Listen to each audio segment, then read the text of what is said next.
to see you, Brandi. It's good to see you too. I am over here pressing buttons and didn't. So I'm sure when I came on the screen, I'm like looking at my stuff like this. That's okay. I'm getting the feed pulled up. So, um, good morning. Good morning. Are you tired too? Oh my gosh, I am so exhausted. So exhausted. But let me share my screen real quick and I will show you part of why I'm exhausted. And this is part of my OCD and uh, ADHD, but it ends up working out in our favor. Um, I will Well, we show we love you. that for us. Love that for us. Oh, I can't add. It won't let me add it to the show. There we go. Ta-da. This is part of why I'm so tired. I stayed up really late working on this. Um, because there's going to be so many days and there's so many people. So I have our little like this is every day, and then there's a link for the video, the date, and then who testifies and their what they say, the pictures that are shown. So it's like a reference guide for the whole trial. Oh, wow. And That I love that. it's taken, and I put like the maps when they are talking about how they're driving and stuff so we can follow along. So I've been working on this because it helps me organize everything so that I can break everything down for the podcast. Yeah.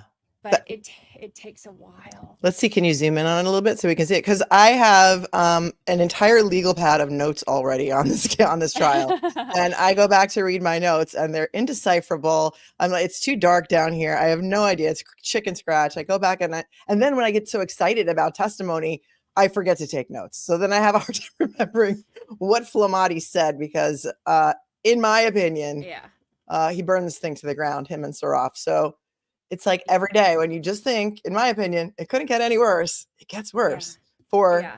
in my eyes, the prosecution. Yeah. What do you Well, say?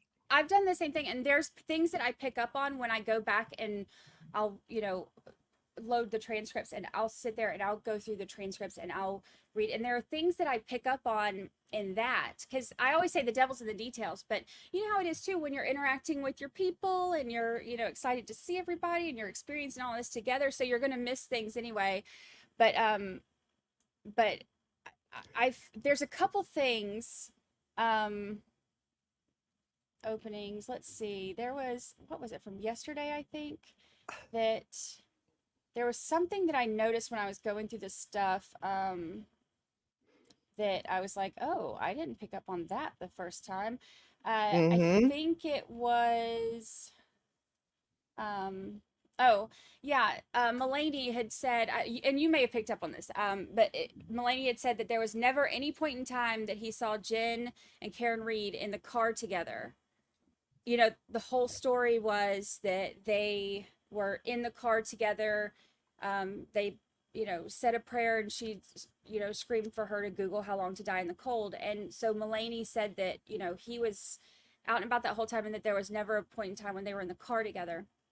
That was something that I did not pick up on the first time when we were watching things. That's interesting because is that what Jen testified to in one of her 1,000 statements? Is that's when they did the Our Father and Yeah. she was screaming how long to die in cold was in a car? Because I, Yeah. I guess I was under the impression that she did that outside allegedly. All And of in that, it depends on which statement you go by, honestly, because they're all so different. And I yes. mean, it's literally like you're looking at, four different versions of events, 5, 7, 12 versions of events for every single, you know, statement that's attributed to Jen McCabe. And Right. but the one that she specifies that, it's, I don't remember which statement it was and to who. I have it in my notes somewhere, but she said that they had gotten in the car and because she was hysterical and they were praying and that Well, they said our Father prayer, whatever. And then she said how long to die. So that was interesting. That was something I picked up on. But there's a few things like that. But what I thought yeah, was interesting yesterday with Katie McLaughlin's direct testimony is that she said that when she heard a Karen say, "I hit him," and when she testified, it sounded to me like she was testifying in question form. That Katie, Mm-hmm. her inflection was like, "I hit him," and I Yeah. played it back 3 or 4 times because I do that. I stop and I like rewind and I'm like, "We got to hear that again." It sounded to me like when Katie was testifying, tell me if you think I'm wrong. She said, "I hit him," and she said it like twice that way. And Yeah. so she also said there was an officer standing there. So I think, did she say I didn't think to write it in the report because there was an officer standing there and I thought he heard it? I can't remember exactly how she worded, but yeah, she said that there was an officer there, and then she said something about go get Sergeant Good or whatever. She said Goody. She called him Goody, which I thought Oh, was goody. interesting. But Oh, so is that his nickname? You know how everyone, all right, all my Irish Boston friends, everybody has a friend who named Sully, right? And that's not his name, it's Sully. So do they call him Goody? And was she like calling him by his nickname? Because I know it's pronounced good. It's if she's Goode. calling him by the nickname in court, that's a little bit. I mean, uh, Well, not. some of the witnesses refer to Jennifer McCabe as Jen, and it's kind of like, why would you it's like people calling me Mel that don't know me, it's kind of like a Yeah, nickname. So why are some of these law enforcement and fire department people calling her Jen when they're referring to her in testimony? I thought that was odd. yeah. There's been so many things about this trial that have been Oh, but the that one have other thing, been. that thing, so we both have ADHD, so it's like we have to keep, it's not like I'm interrupting you. It's like I forget what I'm going to say. So if I don't say it, the other thing Oh, I it's noticed okay. was Katie McLaughlin specifically saying, well, there was another officer around when she said it.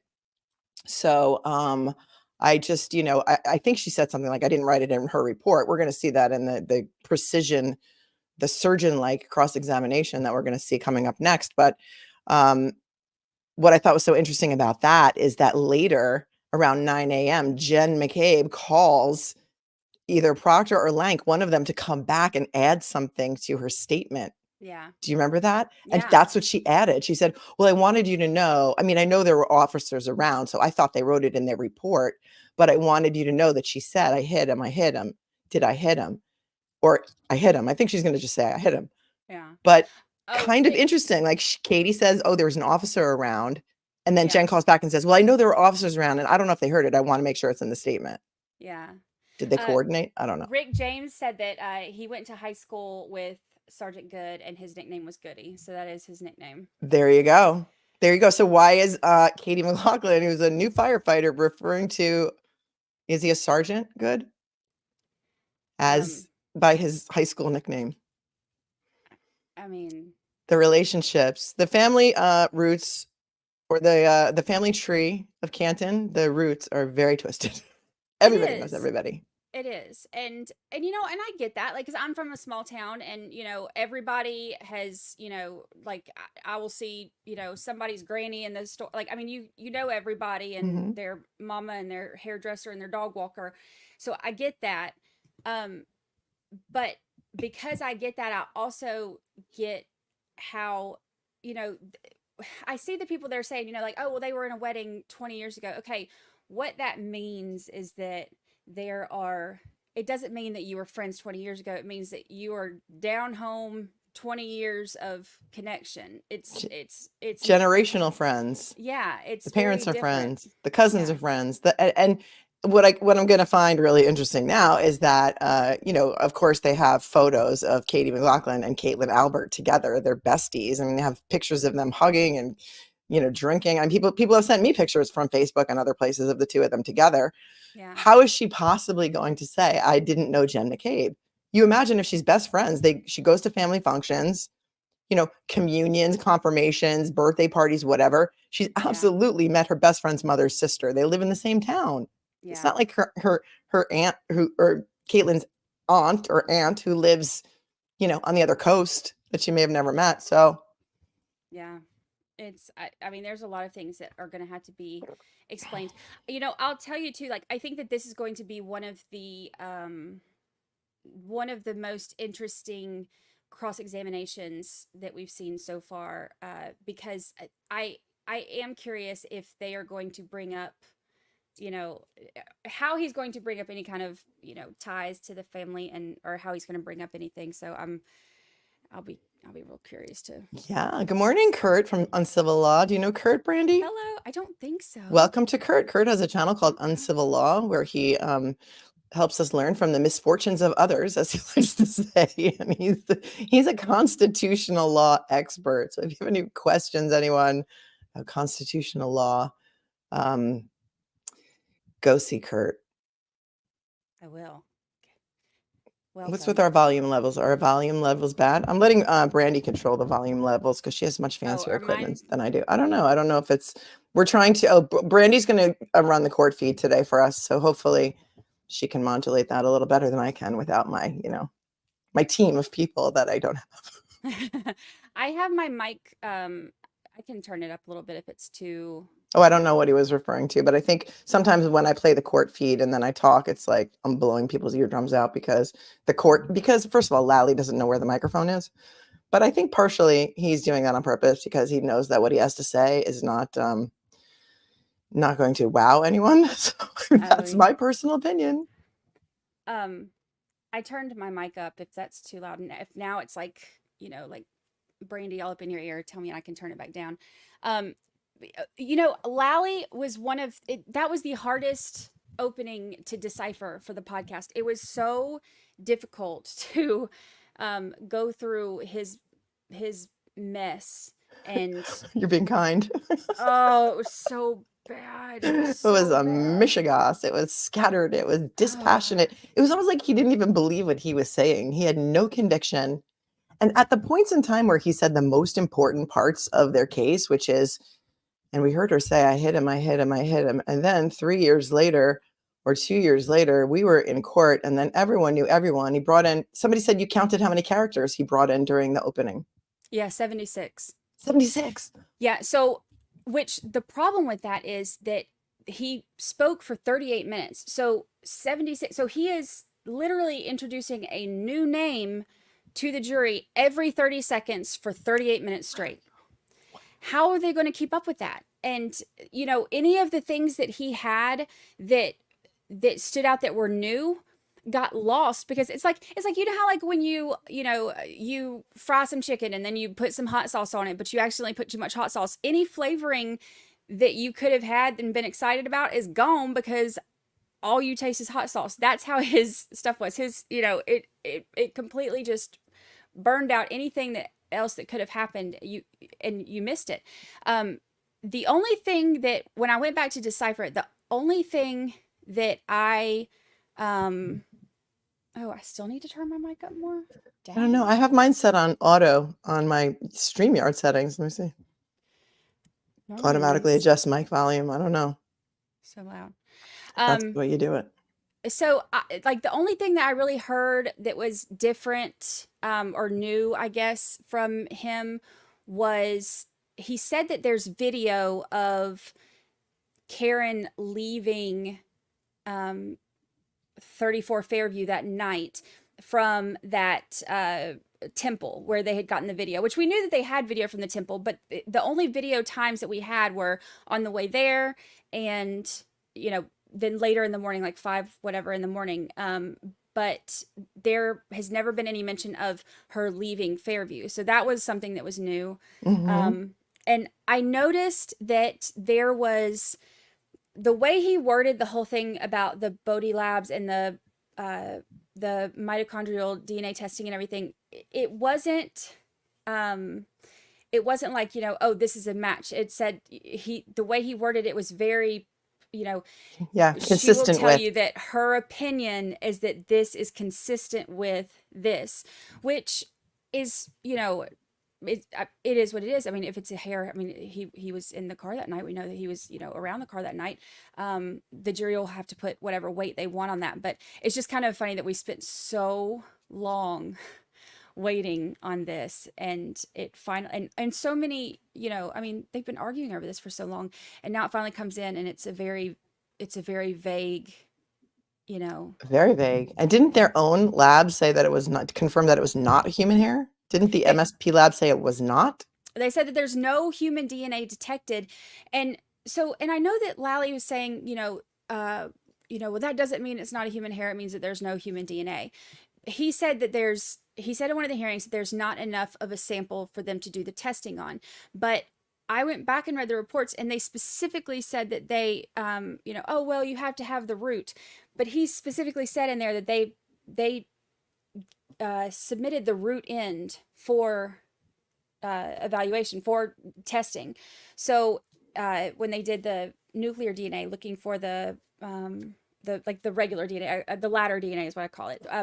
When they said that there was no human DNA detected, the report said that they submitted the root end of the hair for that. So that's why, if they submitted the root end and didn't find any DNA, then that's why it was so questionable, and why Yannetti was saying it's not human hair. So And I think that they will have excellent fodder for cross-examination. Mia wants to know, what's the name of your podcast? Tell everyone what it's called and where they can find it. Oh, yes. It is 13th Juror Podcast, and the whole second season is done on this case. I've been deep diving in this for about 9 months now, and so season 2 is it's called Conspiracy in Canton, but it's 13th Juror Podcast, but season 2 is hey.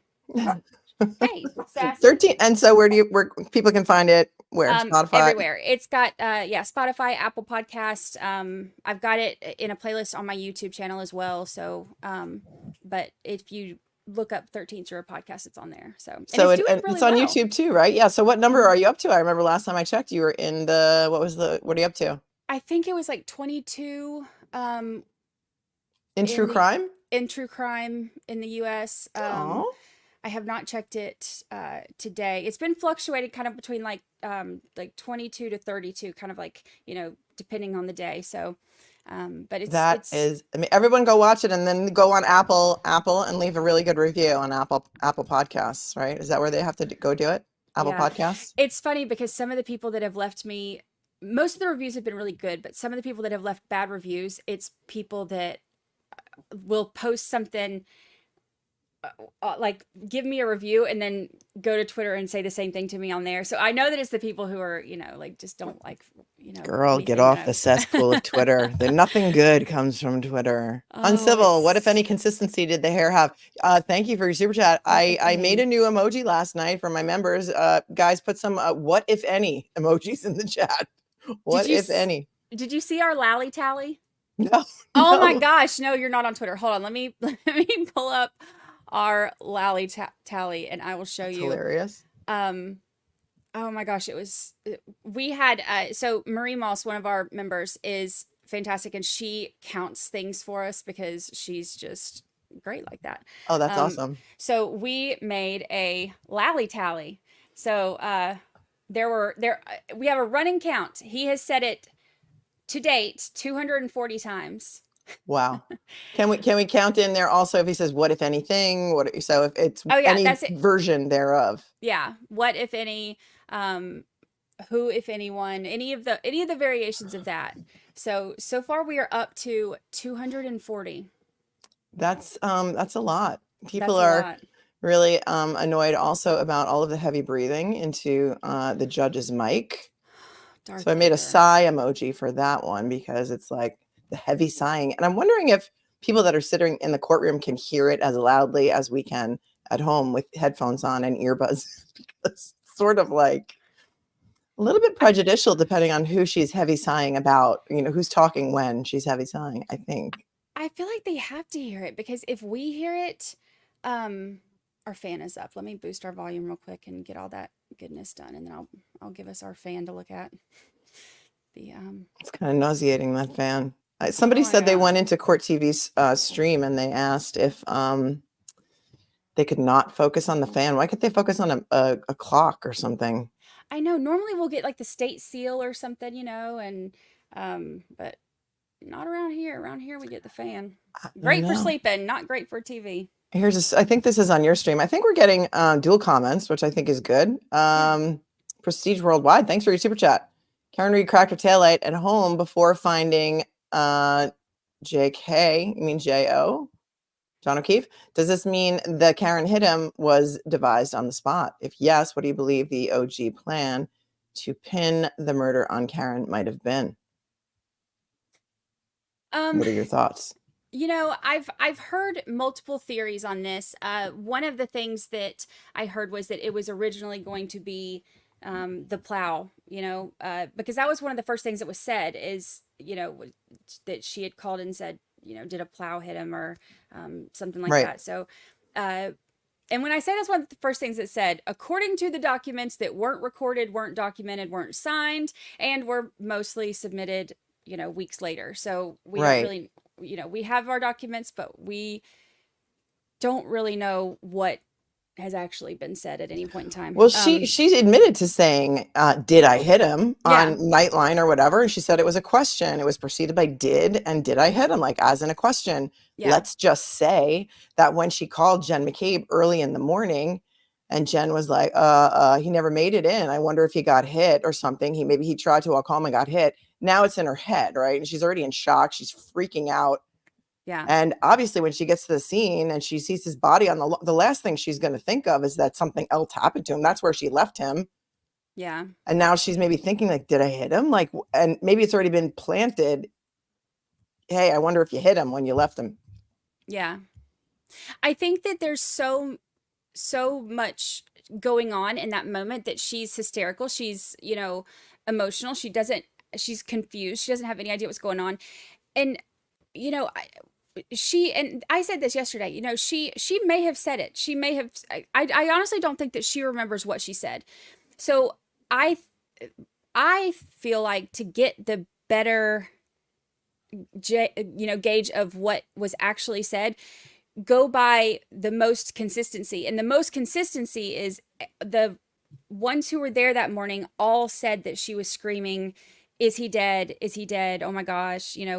Right. All of the reports say that. But the only one in that original report, well, the original report doesn't say anything about did I hit him. It just says, or doesn't say I hit him. It said, did I hit him? But there's, the I hit him wasn't added until later. So it's kind of the story has evolved, as statements have come out. But the thing about yesterday, when she said that statement was made in front of an officer, I pulled all of the officers, I clipped them and put all of them together in a, exactly what the officers said that she said. And they all said the same thing, that she was screaming, "Is he dead?" Is he dead? But Right. not one of them heard that. In fact, one of them testified yesterday, or the days are blending together. I think it was the young one, Matthew Kelly. I think he said, "Is he alive?" was her question. Is he Yeah. alive? Is he alive? Not Yeah. even is he dead. So here's a question for you. I don't know who this person is, Julie Carpenter, but this one's for you. Love your podcast. What was your relationship with Julie Carpenter prior to the Karen Reed case? She's horrible to you on Twitter. Yeah. Before the Karen Reed case, we were friends. Like real life friends or like Twitter, like Twitter friends? Twitter friends. But there's a group of us that have, been really close since Murdoch, and she was one of them. So she was a Twitter friend, but I definitely considered her a friend before this. Yeah, I never really was on Twitter. I think I had an old account where I was posting like pictures with the New York Rangers from like 2013 or 14 or something. And then when this case happened, people found it and I was never really using it. And they started tagging me in all these hateful posts. So I was just like, I don't need this added drama in my life. I just quit. And they think they Yeah. scared me off of Twitter, which is the funny thing. So Yeah. it's like, They did not wow. scare you off Twitter, because you messaged me and you were like, "This is ridiculous. I ain't getting in all that." I'm out. I'm So out of here. yeah. I am out of here. I was going to ask you this too, because I know you followed Murdoch as well. Yeah. And I'm wondering, because they went on that field trip to Moselle with Miss Becky. And Mhm. did Alec go on the field trip? Did he? I don't I think don't so. I don't think he did. No, I don't think Because people so. are saying, why isn't Karen allowed to go? And the judge made that order. And I Mhm. think it's better. Listen, people are already crucifying her on social media for her facial expressions. Yeah. So if she did go on this site view with them, they'd be picking apart potentially every place she looks, what she says, what she does, if she's crying. Like it's better, I think, that she's not going to be there. And Yeah. I think it's better for the case. I think it's better for everyone. Yeah. Less chance for anything, you know, the less you give them to holler about, the better in this situation. And I do notice that they pick her apart a lot on her facial expressions. And, you know, it started out with like, oh, she, you know, she has RBF and she always looks so angry. And then, Mhm. you know, so then she tries to kind of soften up her, you know, face a little bit. And then she's like, you know, trying to smile and stuff. And it's like, why is she smirking? You know, Yep. it's, there are the people who, before trial has started and before evidence has come out, they have decided she is going to be guilty and they are going to fight for her guilt, you know, in social media world because they apparently that matters. And no matter what she does or doesn't do, they Yep. will find fault with it. Oh yeah. So You're damned if you do, and you're damned if you don't. She's smiling too much. She's not. Now they're coming after her because she wore a skirt one day. I noticed she wore pants the entire uh, time. The one day she wore a very fashionable outfit. She was not only crucified, but JC, as I call her, who is not Jesus Christ, testified, tweeted this hateful tweet about who does she think she's dressed for? She's going to court. She's got this short skirt on. Who does she think she is? I couldn't believe it. This is a person which, according to the Norfolk County DA's office, has a huge Twitter reach. And I thought, really, you're coming after a woman? And I noticed a pattern in this person's tweets for coming after successful women. She trashes yeah. me on Twitter all the time for Oh, she having an trashed me opinion. too. Yeah. For being, when I went on Court TV with her, you know, pursuing the dog bite theory, like, doesn't this look like a dog attack on his arm? And she was, you know, everyone without a PhD thinks they can opine on what these injuries are. And then everyone started saying, oh, they abandoned that dog theory. You know, they're all into that. But no, they didn't. Yeah. Uh, You know, so she is real big on that. Like she did the same thing to me and told me that or she was posted on Twitter that because people kept tagging me in all of her stuff. Like she would post something, then people would tag me like Brandi, you know, Brandi has the documents, Brandi has the receipts for this, Brandi, you know, and so they'll take my posts and put them in her, and that made her really mad. And so she said something about how I'm not even a good podcaster, but then she said that she had never heard of my podcast, and then she said that I don't have credentials, so I can't be, you know, you can't listen to me or whatever. And I was like, you know, who yeah. else doesn't have credentials that's going to be judging this evidence? The jurors. So, you know. Yes, exactly. And, you know, people who women who attack other women, I mean, there's a special place in hell for them. Matt Bond, thank you, says Court has an OnlyFans. Thanks, Matt. Matt's watching from Australia. Thanks so much for tuning in this morning. Miss That's Bell, funny. what do you think about only certain first responders hearing it? What are the EMTs worth if they talk about it daily at the station? This is a big thing for me too, because I said on my stream when we were watching, like, you know, because the first thing that everybody's going to say is like, oh, so what? All of them are in on it too. My personal opinion is, as soon as Nuttall said that they talk about this often, it is a psychological fact that memories will alter and change over time, especially if you are discussing them regularly with other people, because they will give their, you know, their memories and they're part of it, and you know it starts to fill in holes, you know, and make a bigger picture. So then all of a sudden your memories become this bigger picture instead of just what you experienced. It is a psychological fact that this happens, and as soon as he said that they were discussing this all the time, I was like, oh well, there you go. Like I don't think that they're intentionally, you know, coming up here and, you know, necessarily lying. I think that this has been over 2 years ago. They talk about it and their memories All are the going to be time. altered. In fact, I forget who was crossing him. Was it Alan Jackson? Said, so you talk about it daily, right? Mm-hmm. And then the judge, I think, cut him off and wouldn't let him ask that. But yeah, they probably do talk about it daily. The trial's coming up. Thanks, Miss Bell. And that can, and he also was absolutely 100% convinced that he was wearing a puffy jacket. Yeah. I made a Which is puffy jacket another, emoji for that. Yeah, I mean, it's another example of, you know, and he wouldn't have lied about that because it has nothing to do with anything. So it's Right. just the perfect example. And Jackson is a skillful lawyer. The way that he picked up on the puffy jacket and he kept repeating it to make sure that the jury was hearing this. Okay, so then when you cut the jacket off, and tell me again about this jacket, like making sure that that was getting hammered in, Hmm. you know, to show the jury, it was the perfect example to give the jury of like you can have a credible witness with memories that aren't accurate. It's just going to happen. But doesn't it beg the question also whether there was a puffy jacket that somebody put on him? Let's say, just if for instance, he went in the house and grabbed a jacket, or somebody gave him a jacket, or and then that jacket had to disappear because there were no, let's say, maybe perhaps bite marks on the outside of the jacket because he was dressed in it after. And then somebody realized that and got rid of it. Like that is also something that a juror might be thinking, like, oh, wait, there was this puffy jacket. Then they're going to start, introducing the clothing into evidence. They're going to be like, okay, where's the puffy jacket? Like, we Yeah. know so much more about this case than the jurors do. And Right. even just because we know it wasn't logged into evidence doesn't mean he didn't have a jacket on. That's true. So nobody also saw the phone underneath him. All of these first responders have said they pulled him, they scooped him, they put him on the scoop stretcher. Not one person mentioned seeing a phone. Lally tried to get it in. Did you see anything under the body? And every single person was like, no. He tried so hard. He tried so hard. He tried to get the grass thing in too. There was one witness. I noticed this when I was, let me search the word grass because I don't remember who it was. But there was one witness where he was trying so hard to get that, to get that in. And also that they saw grass underneath. And they keep Yeah. showing these pictures of the front of 34 Fairview with covered in snow. So it's not helping them. These pictures with no foundation of the front of the house. And then there's like a close up with what looks like blood and some footprints.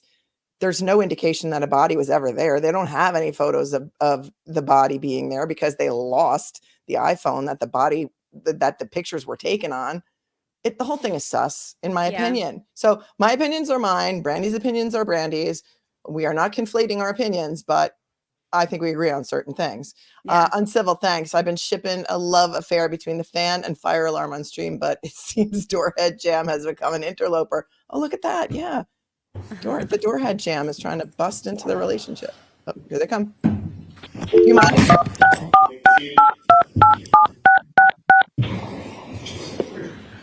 Welcome to Zoom for Government. And I wonder how many signs I get today. Do you mind if we pause during the stream to talk about stuff? Nope. Okay. We always catch up anyway. So enter your participant ID. Please enter the meeting passcode followed by pound. oh, and there they go. You have joined the meeting as an attendee and will be muted throughout the meeting. Audio. The dream team together again. Love y'all. The host. Can you hear that? You are unmuted. I can hear it. Oh, why can't I hear it? Oh, because there we go. I had my computer set to AirPods. That's fine. AirPods? Oh. Yeah.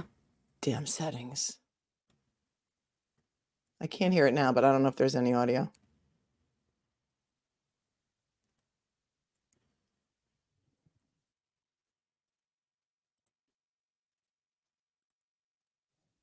Oh, I can't hear it. Brandi, can you hear it?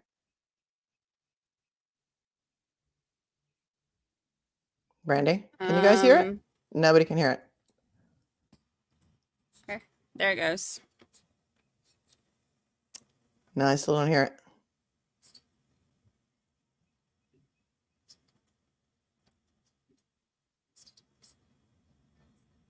No audio on my end. You don't have audio? Nope. Good morning, jurors. I have to ask you those same 3 questions. Were you able to follow the instructions and refrain from discussing this case with any? That just went out again. You can't hear it. I did for a second. Instructions and refrain from doing any independent research or Now I can. investigation into this case. Everyone said yes or nodded affirmatively. Did anyone happen to see, hear, or read anything about this case since we left yesterday? Where are my AirPods? Everyone said no or shook their hands. So while you bring your witness in, Mr. Lally, I'd like to see counsel at sidebar for a brief minute. But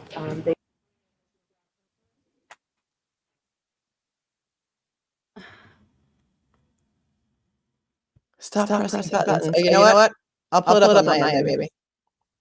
Because I can't hear your audio. It paused for some reason. Can you hear? Oh, there's. What is happening? I don't know. Let me pull it up on Court TV. Because Court TV has it on. Let me pull that up. We'll take it from the top.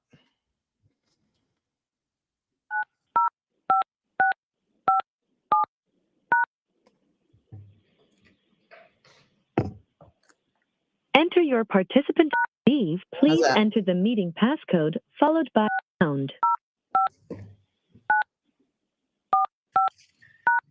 You have joined the meeting as an attendee and will be muted throughout the meeting. The host, you are unmuted. Commonwealth versus Karen Reed. Can I have counsel identify themselves for the record? Adam Lally for the Commonwealth. Good morning, Your Honor. Good morning, Mr. Lally. Good morning, Your Honor. Laura McLaughlin for the Commonwealth. Good morning, Ms. McLaughlin. Good morning, Your Honor. Alan Jackson from Ms. Reed. Good morning, Mr. Jackson. Your Honor, Elizabeth Little, also on behalf of Ms. Reed. Good morning, Ms. Little. Good morning, Judge David Yannetti for Karen Reed. Good morning, Mr. Yannetti. Good morning, Ms. Reed. Good morning, jurors. I have to ask you those same three questions. Were you able to follow the instructions and refrain from discussing this case with anyone since we left here yesterday?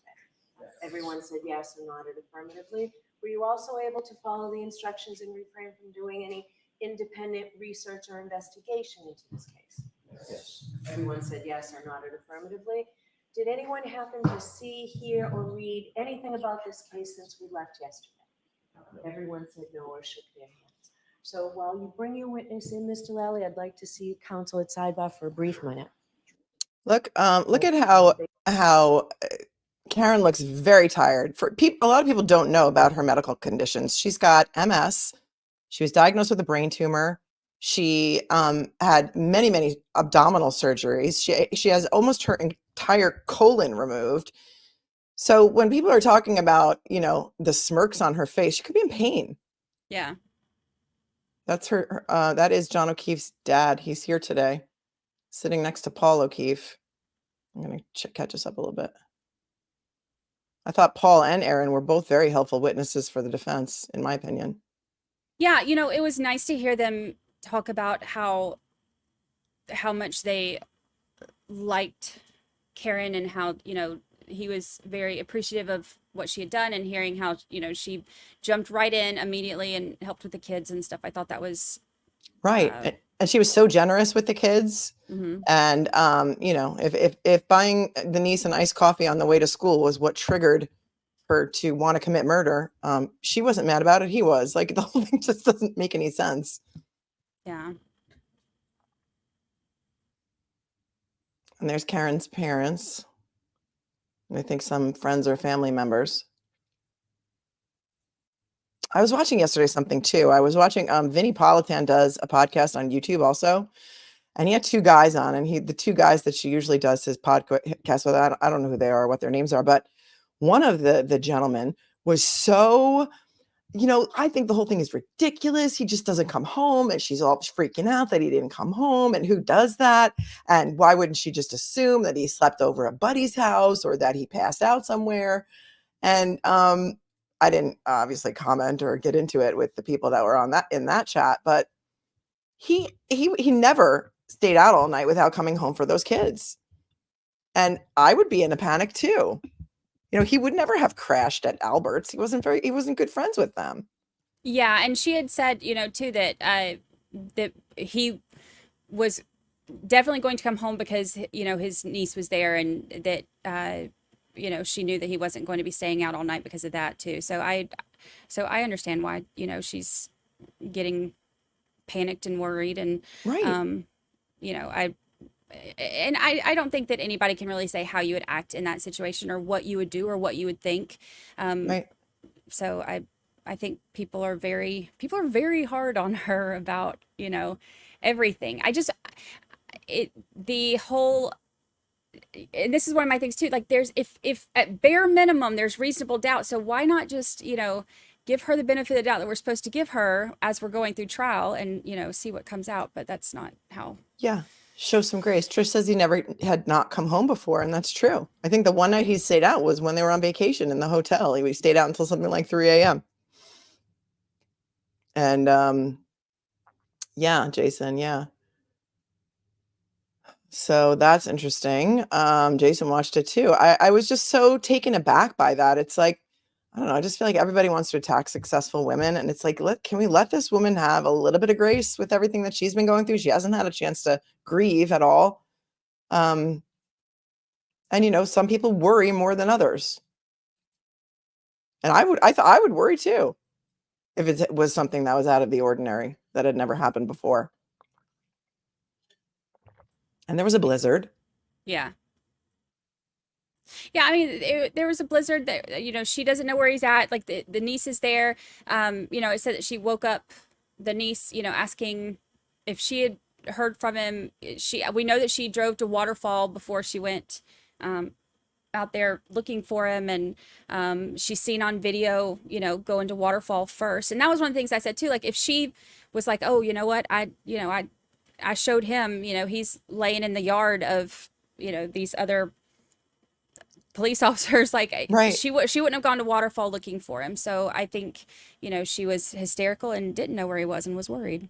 And she didn't know how to get there because from what we know, right, John had to call at least once or twice to get directions. And also, wasn't it on his Waze, on his phone, the way they got there? It wasn't like she put it into her GPS. So I don't think she would have known how to find that place.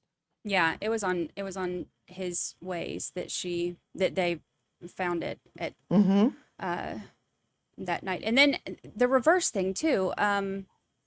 Did you see, speaking of Vinny, a couple nights ago, he did a reenactment of he couldn't get the car to 24 miles an hour in reverse, but he did like 4 miles an hour in reverse and then sped it up 6 times so that you could see how fast it would be.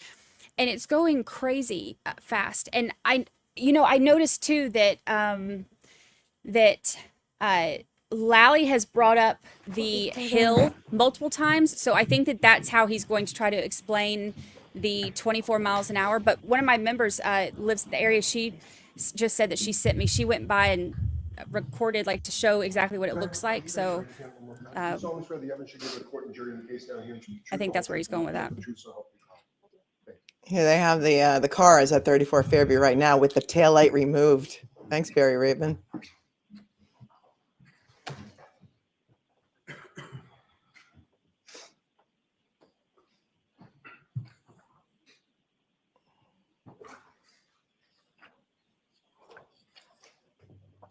Whenever you're ready, Mr. Lally. Thank you, Your Honor. Now, I have a few more questions for you. So, turn your attention to the period of time you testified about yesterday when you're at Mr. O'Keefe is in the back of the ambulance. With respect to his clothing, what, if any, observations did you make in regard to that clothing? He had, in terms of what he was wearing. First, in terms of what he was wearing. He was wearing jeans. He had on a dark colored light zip up jacket. And I noticed one sneaker. Now, with regard to that clothing, what, if any, observations did you make in regard to the condition of that clothing? It was soaked through.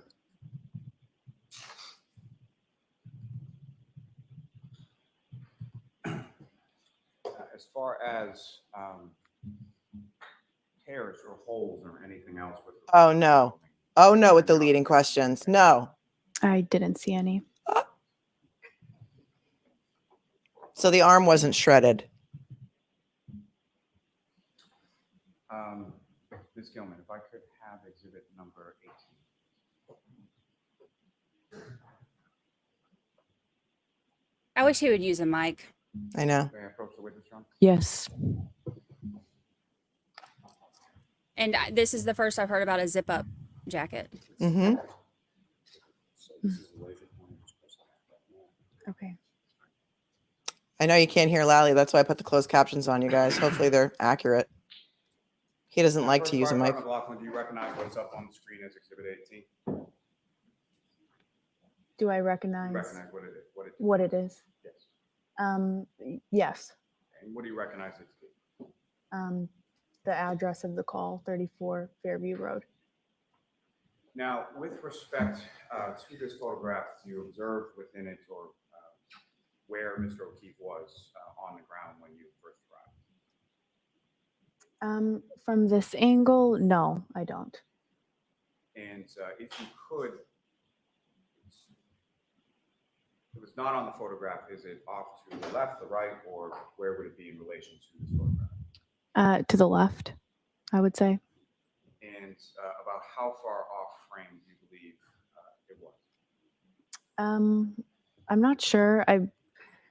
So my view of the call was, my reference point wasn't a house on either side. The patient was off the road. So my view of this call was the patient was on the side of the road. The only thing that I noted was a fire hydrant. So in relation to, I know it was to the left of a house, but I'm not sure exactly how far left it would be from this picture, from this angle. So your memory is to the left of the house near a fire hydrant, is that correct? Yes.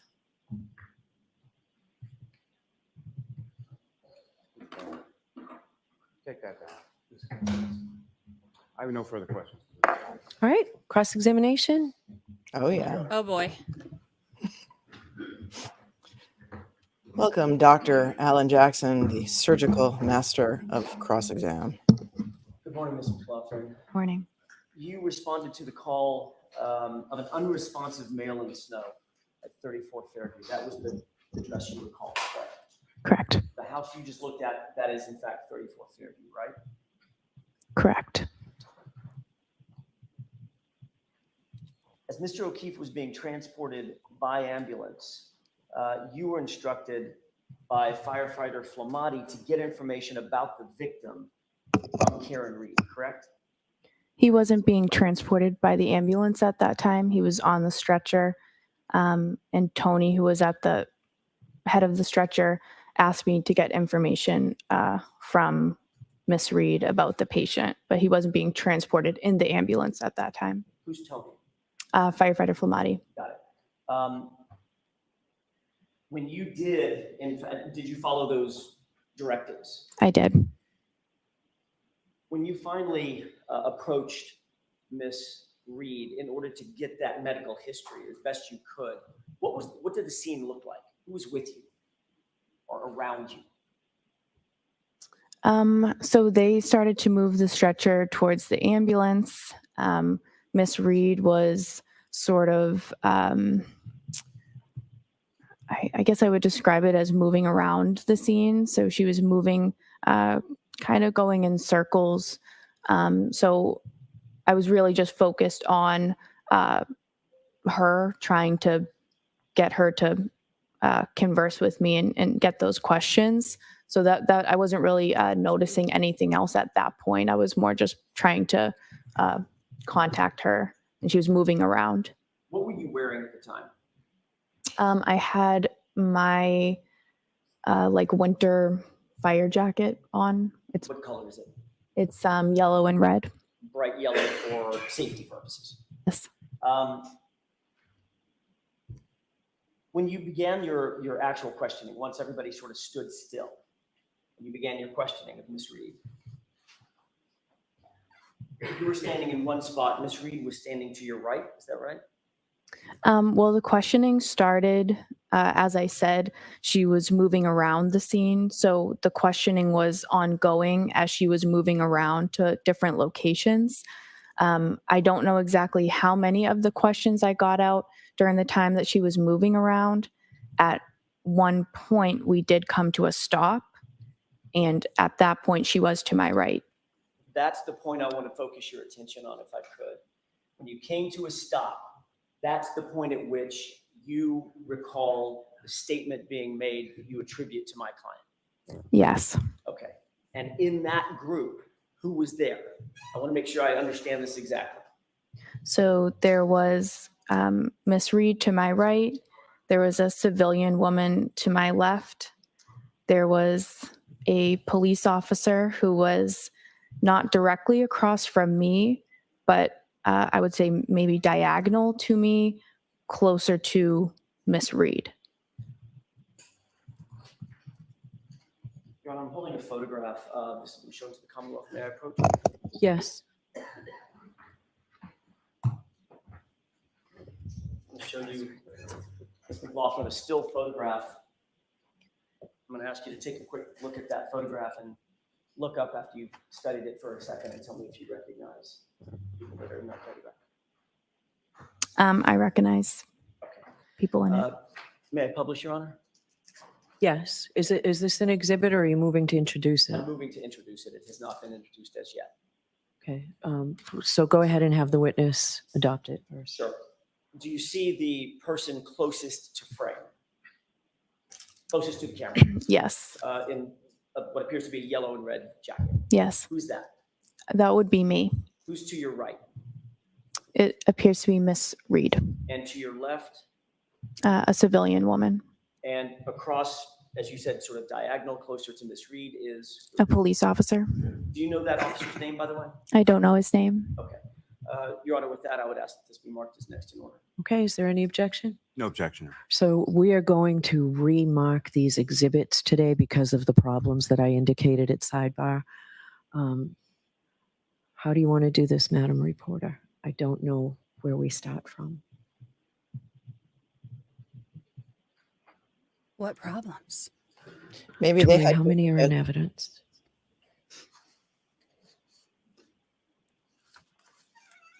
maybe some of them were numbered the same and now they figured it out and they gotta uncover, they gotta fix it, which they could just do like 10A, B, C, Folks, D. it's my responsibility to make sure the record is intact. And you've heard numbers 1, 3, 309, 247. We need to straighten this out to make sure it's appropriate for you.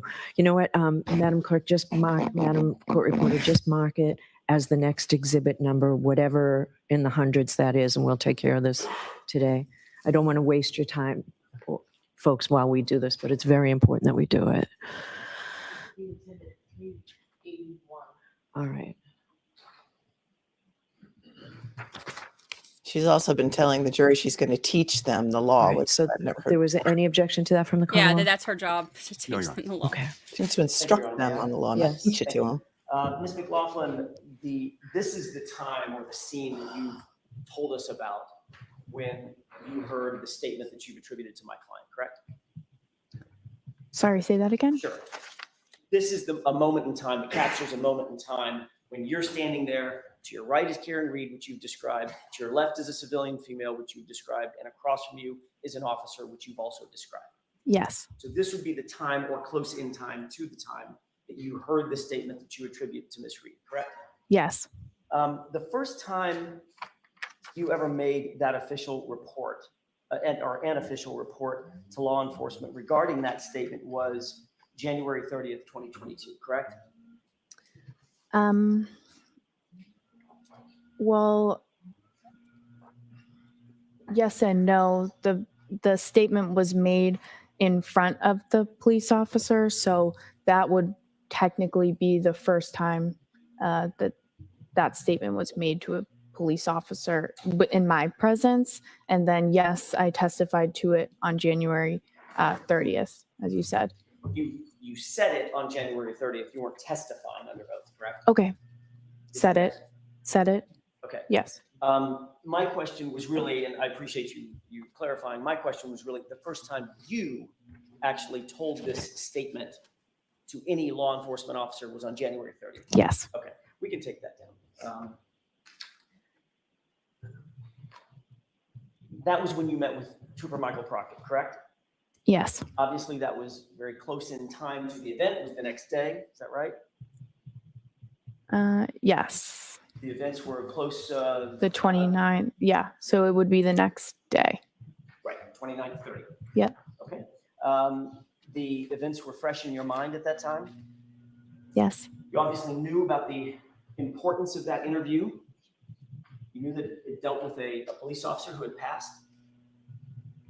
I knew it was important to talk to the police about what I heard. And you wanted to be accurate.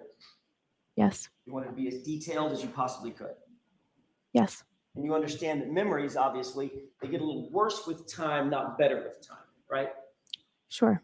The closer in time you are to the event, the fresher your memory is going to be about the details of that event. You would agree with that, right? Sure. You told Trooper Proctor the day after the event, on January 30th, that the statement that you attribute to my client was actually made to the female, not to you in response to your questioning. That's what you told Trooper Proctor, correct? I don't have those notes in front of me, so I don't know that I can tell you that that's correct, but the statement was made in response to my question. However, the Miss Reed was looking at the civilian woman as she said that. Does it refresh your recollection that what Don't read what you think refreshes a recollection. You can show or you Ever? cannot read it. Yes. take a look at the highlighted portions of that report and look up when you're finished. She said I haven't looked at any of the notes. Did she take notes? Okay. May I? Sure. Your Honor, may I Yes. approach?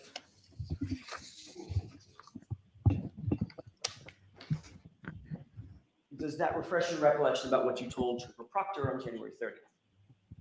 Yes. And you told Trooper Proctor, No, quote, let her, in terms of- hold on. I'll see it said. What? Ugh.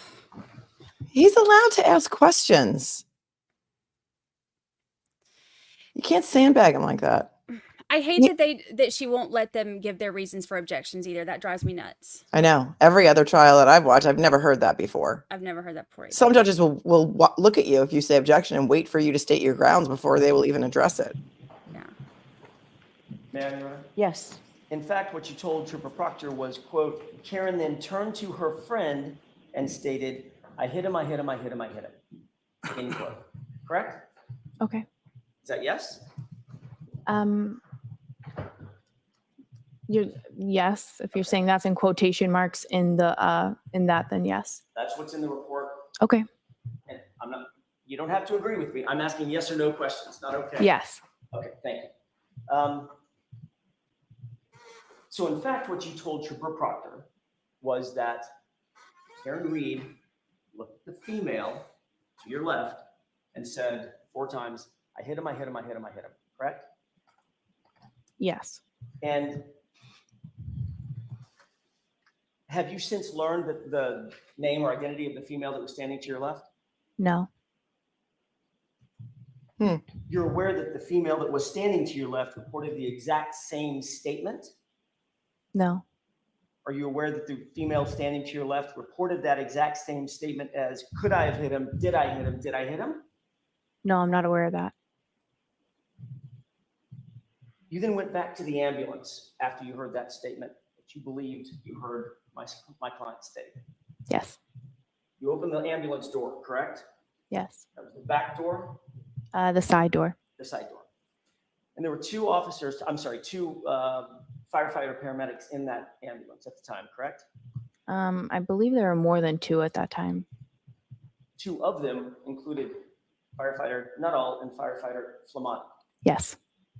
And at that point, you told them what you believed you had just heard. So I went into the back of the ambulance. I said, this is his name. This is his date of birth. She says he doesn't have any medical history or allergies, doesn't take daily medications. And then I said, she's saying I hit him. And firefighter Nuttall motioned to his face and said something. Objection, Your Honor. Ask another question. So the answer to my question is yes, you told in front of Flamati and Nuttall the phrase, I hit him. Yes. You can write that in any report.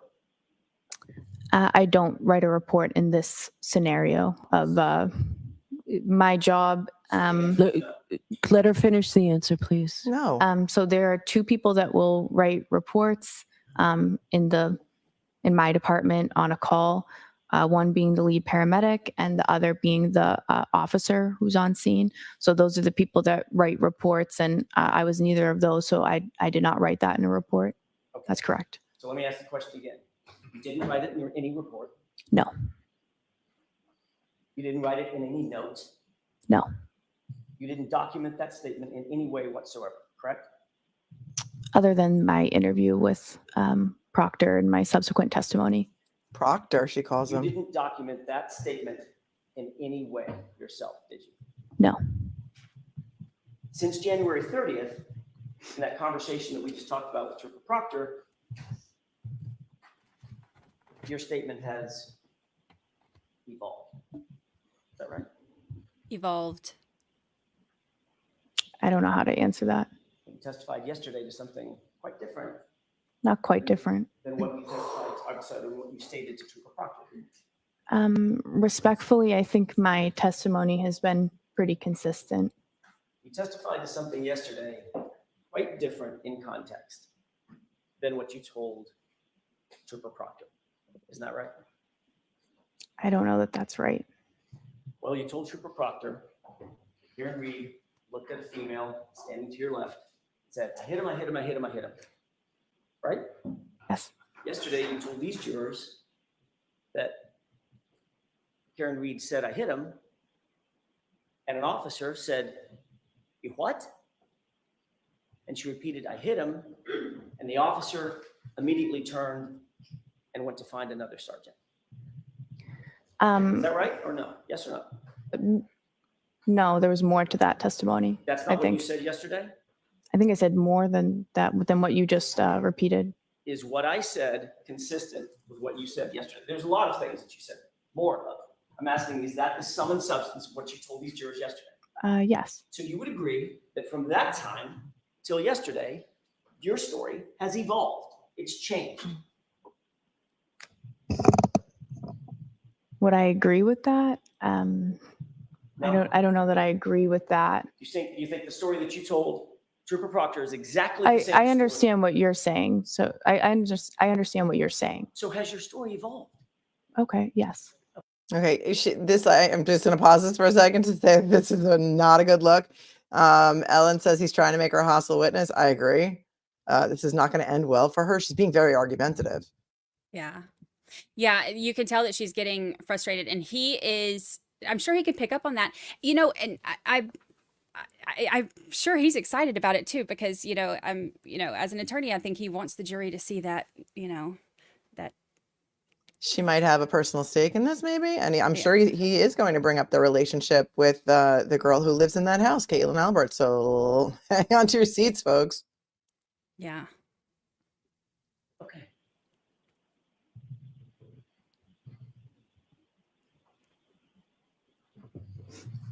Ms. McLaughlin, who's Caitlin Albert? I went to high school with somebody named Caitlin Albert. Somebody named Caitlin Albert. Somebody named Caitlin Albert. Oh, Lord. I went to here high we school go. with somebody named Caitlin Albert. So do you know Caitlin Albert? I do. You're friends with Caitlin Albert? I would say more acquaintances, not close friends. How do you describe an acquaintance? I would say that we have mutual friends, so we might see each other occasionally because of mutual friends, but we don't have a one-on-one friendship or hang out regularly. Who's her dad? I don't know. Doesn't know her dad? Really? Really? Okay. Do you know who her family is? Objection. Sustained. No. Yes. No, absolutely goes to bias. He can ask all of these questions, her relationship with the person who lives in that house. That's ridiculous. I don't understand why none of it gets allowed. None of it gets, I don't understand. It all goes to bias. So the fact that he's allowed to, if she shuts him down on this, that's ridiculous. I went to high school with somebody named Caitlin Albert. That's not, it was almost like she didn't expect that question when she should have been fully prepped on it, because anyone who's looked at any social media ever has seen the pictures. Yeah. Yeah.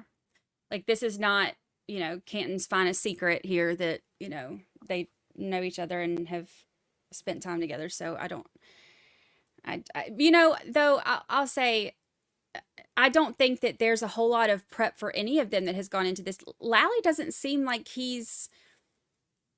I mean, look, I'm not an attorney.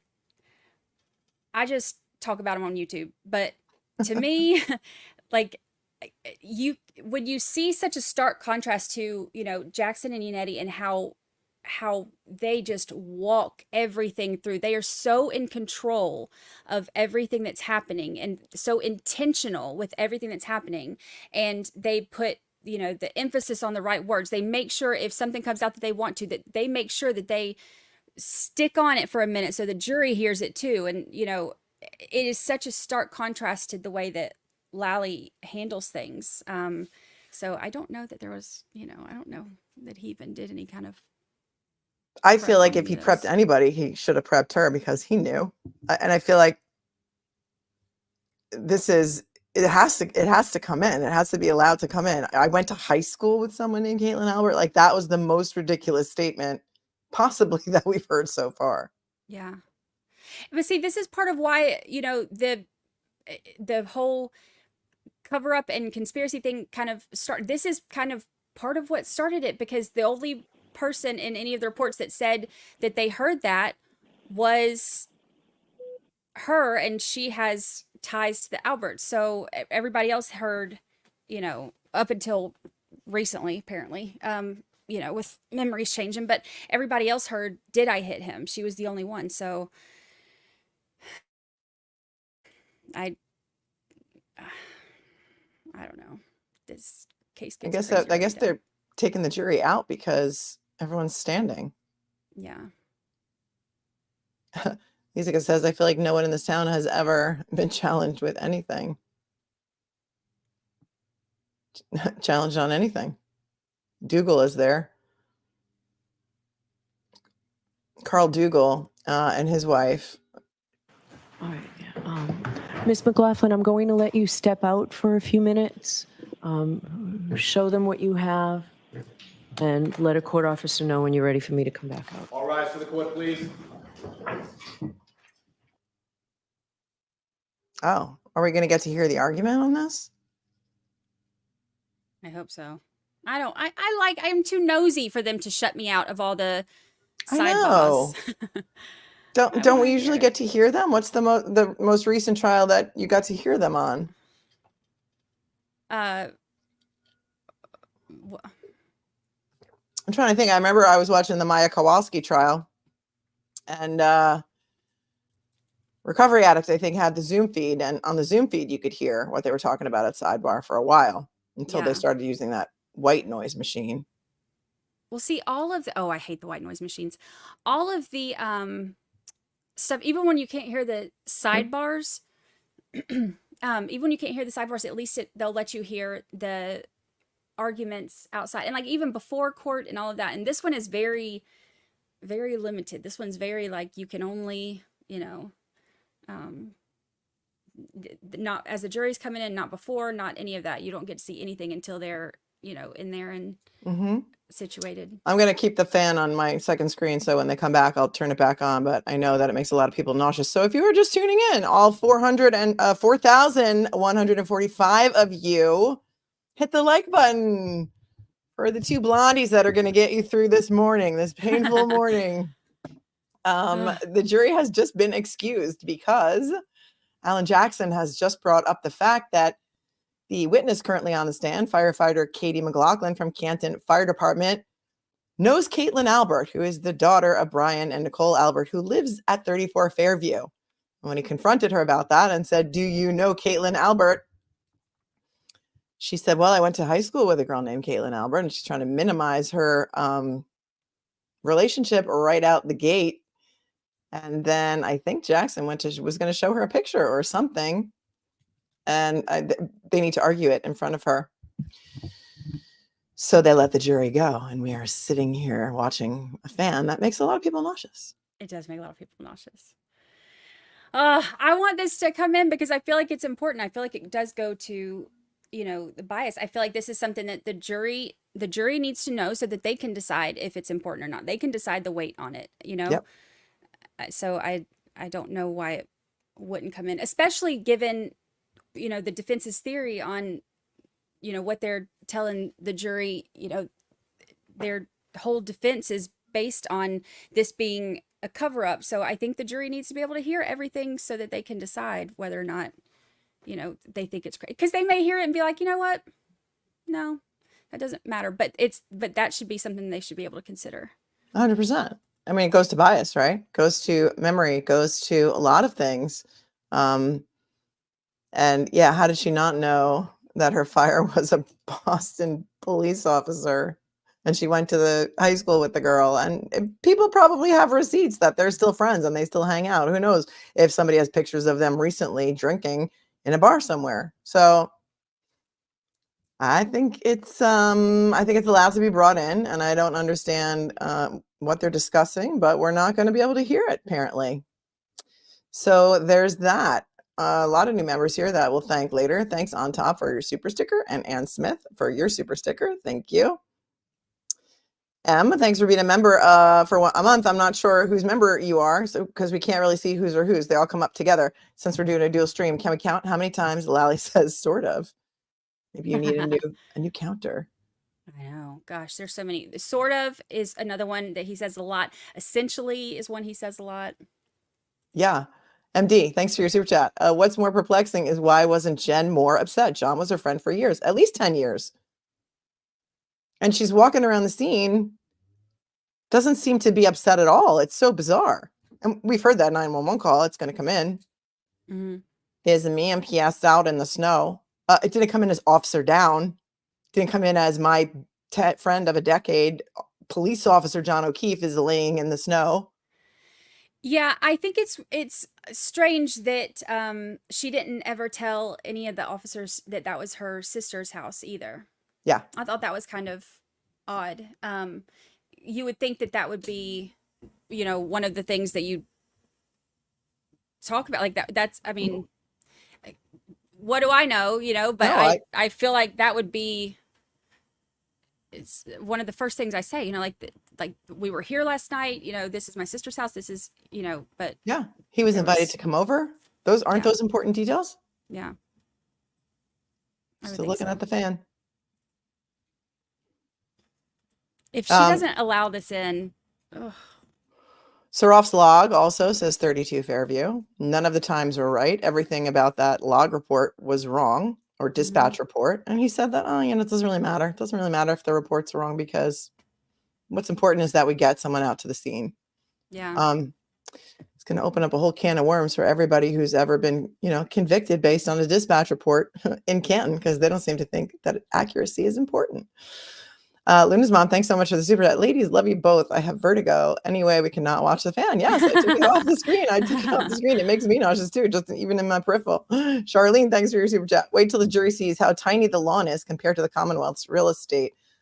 Looking photos and how nobody saw Officer John O'Keefe's body. Great show, Melanie and Brandi. Thank you, Charlene. Thank you, Noni lady, for your super chat. She's attractive, so she will have the haters. Yeah, we're seeing that out there. Be Kind, I don't know, it's not showing up on this one, or is it? Be Kind Tiger just gifted 10 memberships. Thank you so much, Be Kind Tiger. Thank you, thank you, thank you. Oh, that's awesome. Oksana, thanks for your super chat. Karen Reed Lexus is at 34 Fairview. Is this normal? I've never seen them bring a car in to let the... First of all, it's not even in the same condition that it was in on the night of the accident, because apparently the whole entire taillight has been removed. Yeah. They've testified that they saw 45, they found 45 pieces, right, of taillight. Yeah. And I know he said in the openings, when I went back to try to get through everything he said that he has somebody who's going to testify that they, put the pieces back together and all of that stuff too. So I don't know where all they're planning on. I don't think that the question was ever that it didn't come from her taillight. But I guess it's part of covering his bases. Yeah, and all the missing footage at the Canton Sallyport is going to Sallyport, and when they first pulls in, it's going to be very interesting. Mike, thanks for the super chat. She's by far the most coached witness. Seems that way because she said I didn't look at the notes. So my question Yeah. would be, what notes are you referring to? Did you take notes? Where are your notes? Yeah. Do you have notes at home? Did you make notes at home? Because we found out from one of the court filings that Jen McCabe and Kerry Roberts made a timeline. Oh, court's on a break. It says live court is on a break. We'll be right back. What does your feed say? Same? Yeah. I swapped over to Court TV because the other one was, my audio may work now, but All right. Do you want to put yours on too? Because you might be able to modulate it better. yeah, we can try. We'll see if I'm using Court TV feed now, just in case. Make sure I'm boosted. My sound bar. Oh, you have it muted on your end. That's why the sound wasn't playing, it looks like. There we go. All right. So I muted mine. So now it should work when it comes Okay. back on. I was Yeah, supposed I've to never swap seen them over. bring a car to a scene. And my other question is, why is there no motor vehicle accident report? In New York, you have to have a motor vehicle accident report filed to make any kind of insurance claim. If there's any personal injury or property damage over $1,000, a police report has to be filed with Albany. Yeah. I don't think There's they so have many, one. there's so many things. And, one of my biggest things about this is let's just say she's, guilty as the day is long. This would have all been avoided if there was an investigation that a Boston police officer deserves, if they had done things the way that they should be done. And if they had, crossed their T's and dotted their I's and, not made a big mess of this. It's like this whole, circus that this has become is directly in relation to their bad policing, to use Jackson's words. Incredibly poor investigation. Like Yeah. there was, just bizarre. I've never seen anything like it, especially for a police officer. Usually here in New York, like heaven and earth is moved to find out what happened to any fallen police officer, whether it's on the job or not. So I just find that to be so curious. And I think the jury's going to see through it too. Hi, Duty Ron. Thanks for coming in. Thanks for your $20 super chat. Thank you, ladies, for the outstanding coverage today. I hope justice prevails in this trial. It's been a long time. Yeah. It's been a long time. Happy Friday, Lisa. Thanks for your super chat. Were you going to say something? Oh, no. Sorry, I'm yawning.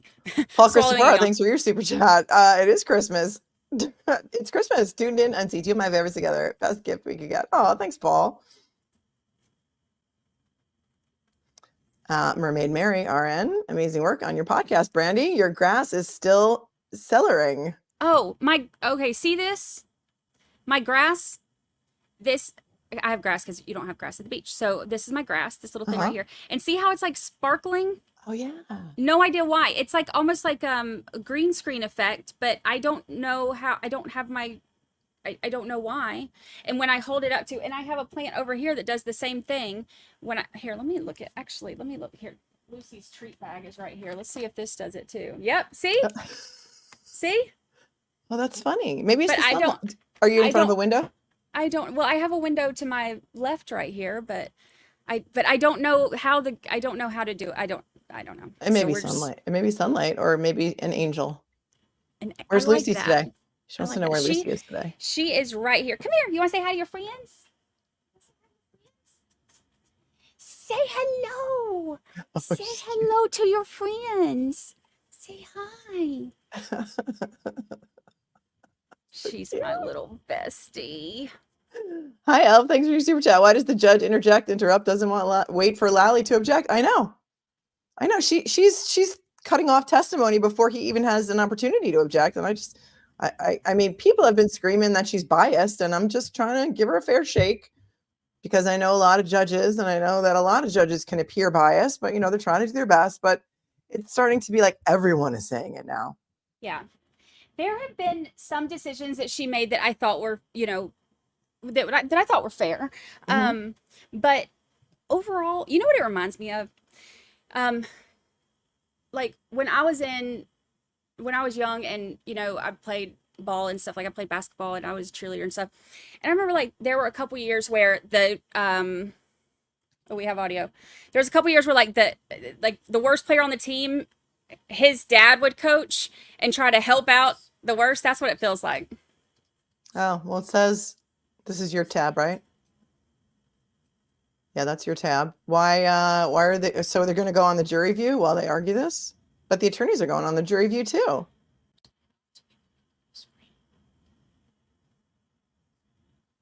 Huh.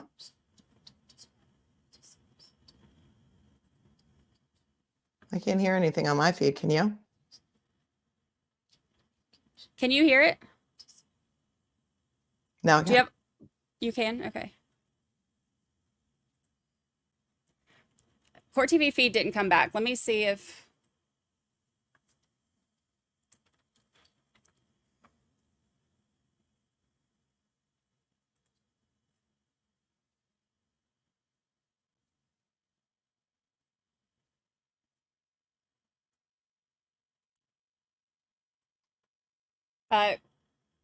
Court TV must be in the bathroom.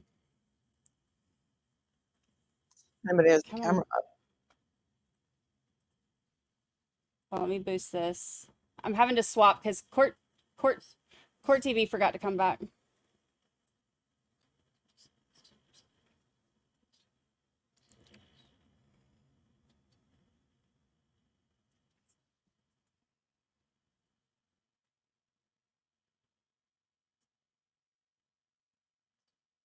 I can't hear it. Oh, really? What feed is that? Did you hear the last one? Yeah, but I think I was hearing it on my end. So which feed are you watching right now? Boston 10. On YouTube?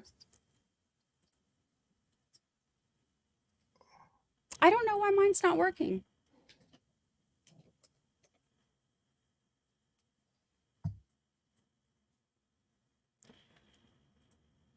I'm unmuted. I'll put mine up.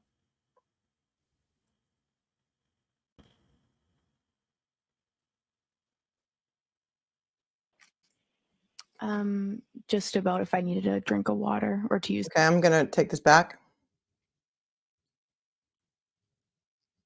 You may have trouble actually getting those into evidence. 14 in a little bit, but right. Did you get these?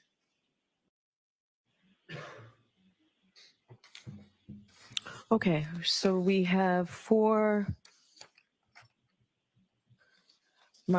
pieces of paper marked for identification that appear. You got these off of social media sites, Mr. Jackson? That's correct. Okay. When did you get these? I couldn't tell you the exact date, but we've probably had them for between 6 months and a year. All right. And Commonwealth, you've not seen these before? No, Your Honor. Right. So we'll talk about Rule 14 in a little bit, but we'll bring the witness in. You can ask her questions, Mr. Jackson, about her vacation that you mentioned, the drinking that you talked about, the relationship with Ms. Albert. I've forgotten the first name already. And Caitlin, and about the house. So you can ask her questions about that. And let's see, you can show her these exhibits or these marked for identification if you need to. You may have trouble actually getting those into evidence, but I'm going to let you find out. You can ask her to identify them, how long ago they were, things like that. Thank you. All right, could we bring in Ms. McLaughlin, please? They're coming in. Social media comes in every case. And Commonwealth, you just saw these today. I'm sorry, I don't remember if I asked you that. Yes, and yes. And you were objecting that you objected to sidebar that these come in at all? Correct. Okay.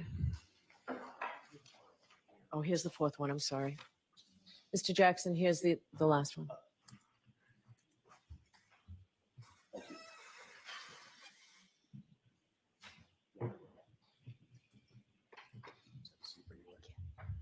All right. So, Ms. McLaughlin, Mr. Jackson's going to be allowed to ask you questions outside the presence of the jury, and you're still under oath, and you have to answer them truthfully, okay? Okay.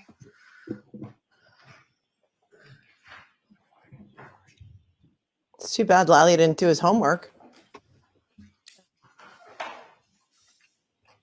There's due diligence. Laughlin, when, just briefly as a predicate, when you stepped out, I just want to make sure we're very clear. Did you have a conversation with anybody from the Commonwealth between the time you walked out of court and just now? Just about if I needed a drink of water or to use the restroom. Okay, but nothing about the substance of your testimony? No.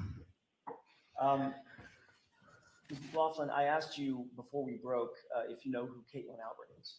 Yes. You Oh, said dang. you went to high school with somebody by that name, correct? Yes. You in fact know that person as a friend, correct? I know her. She's more than an acquaintance. I would say she's an acquaintance. She's not a close friend. She had a group of friends of yours? We have mutual friends. How long have you known her? Probably since high school. When you say, and I don't want to ask your age, I wouldn't do that. How many years, how long of a span of years have you known her? Since high school, so maybe 10. Oh, Do you know her family generally? I don't. You don't know anything about her family? I don't know her family. Had you ever been to her house? Not that I recall ever being there. Not that you recall, or you haven't? There's two different things. I don't recall ever being there. Okay, so you might have been there, you just don't recall. I don't recall ever being there. Okay. If I were to ask you if you have ever been to her house, yes or no, you cannot answer that because you don't know. You cannot recall, correct? How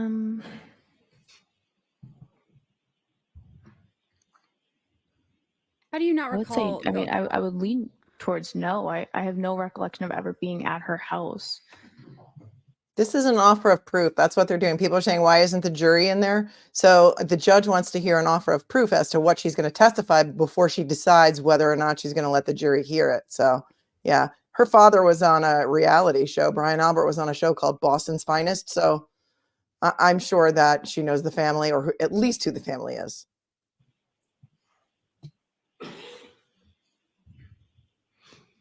Are you friends with her on social media? Yes. May I approach you on her? Yes. I'm just going to leave all four of these up here. I know what they look like. Can you do me a favor and take a look at the first document? What does that document appear to be? It says Caitlin's friends. What does it look like? That's a printout of. I'm sorry. What does that look like? It's a printout of. Does that look like it's from Facebook or one of the social media apps?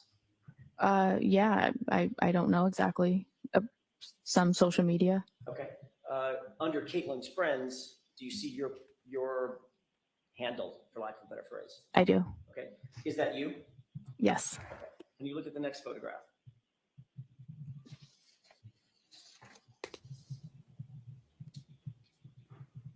Before we talk about that next photograph, which is, I should go in order for the record, Your Honor. The first one was H.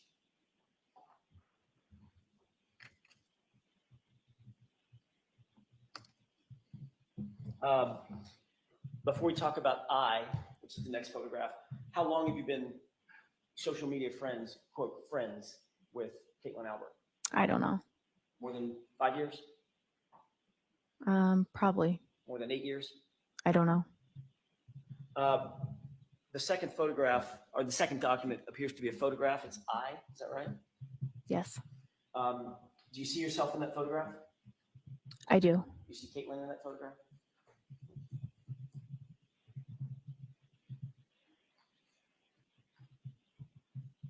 I do. When was that photograph taken? I have no idea. Where was that photograph taken? I don't know. You have no idea how long ago that was? I don't. What was the event that was depicted, or that is depicted in that photograph? I don't know. Is that local, or was that on a trip somewhere? I don't know. Probably local. If it's a beach, I don't remember. I've never been away to a beach on vacation with all of these people, so probably local. When we say local, let's talk about local. I don't mean How do you not remember? we may have different definitions. Is there a beach in Canton? Where would that be? What beach? I'm not as familiar with the location. I'm not sure. Maybe on the Cape? Possibly. Okay. Do you recognize some of the other folks in that photograph? I do. Matter of fact, there's a lot of people in that photograph, right? There's a lot of people in it. Did you take a trip with all those people at some point in the past? Take a trip. To the beach? Did I go to the beach at some point with these people? Yes. Okay. When did you go to the beach with all those folks? I don't know.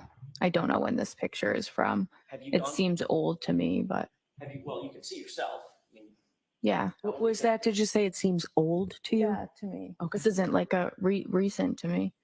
how old do you think that photograph is?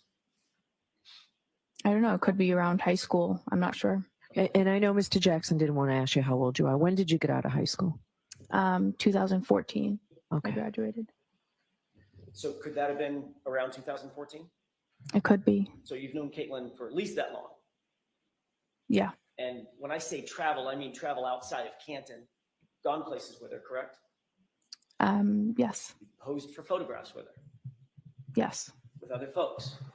Yes. It's like socializing and partying, correct?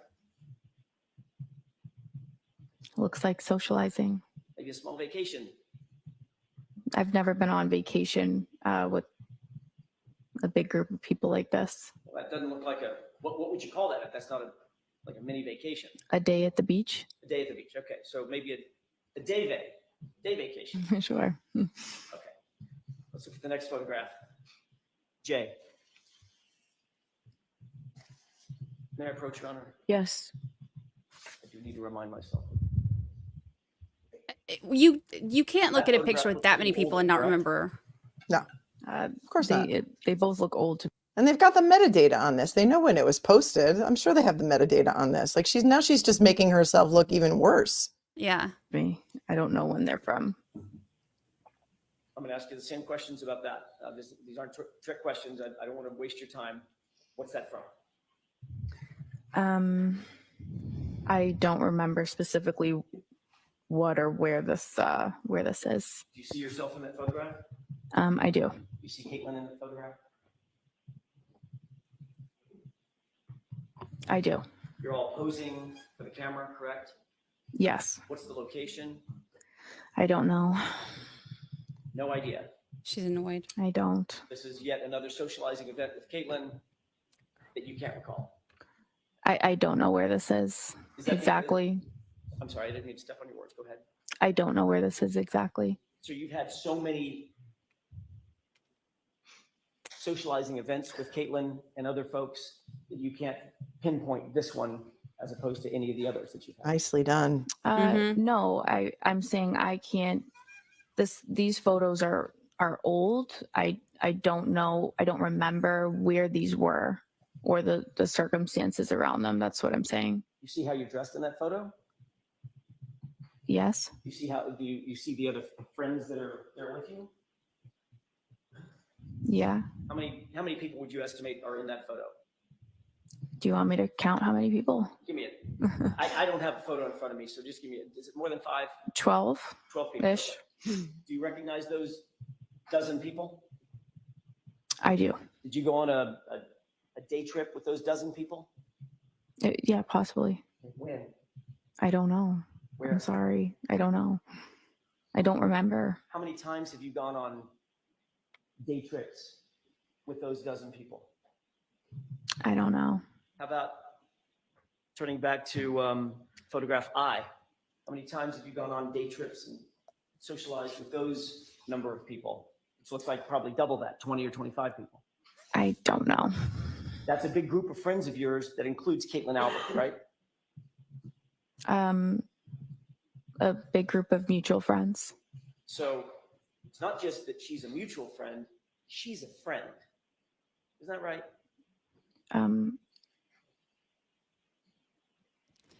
As I said before, I would consider myself more of an acquaintance. We have mutual friends. I wouldn't consider her a close friend, but yeah, I mean that would be my answer. Basically She just grew gave up him the with per her, my last email. went to school with her. I didn't grow. What'd she say? I said she just gave him the per my last email. She was like, as I said before, that's like the per my last email of testifying. Yeah, and she's gonna stick into that story. She's digging herself a big hole right here. The judge has to let this in. I mean, there's nothing that she can say now to get out of this, but she's gonna try.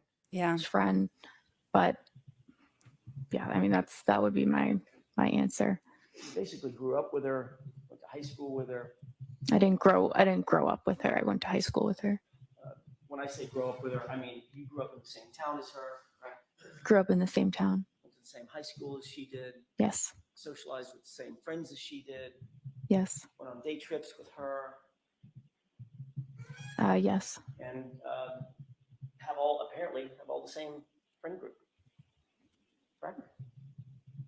I don't know that we have all the same friend group.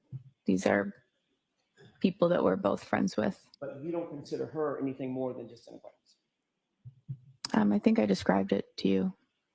The answer to my question is you don't consider her to be anything more than an acquaintance. I wouldn't consider her to be a close friend. Now let's take a look at the last photograph. That's subjective, isn't it?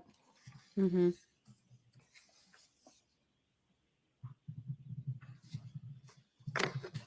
Describe what's in that photograph.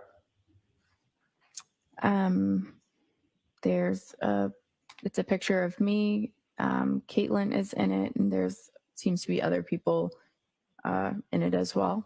May I approach? Yes.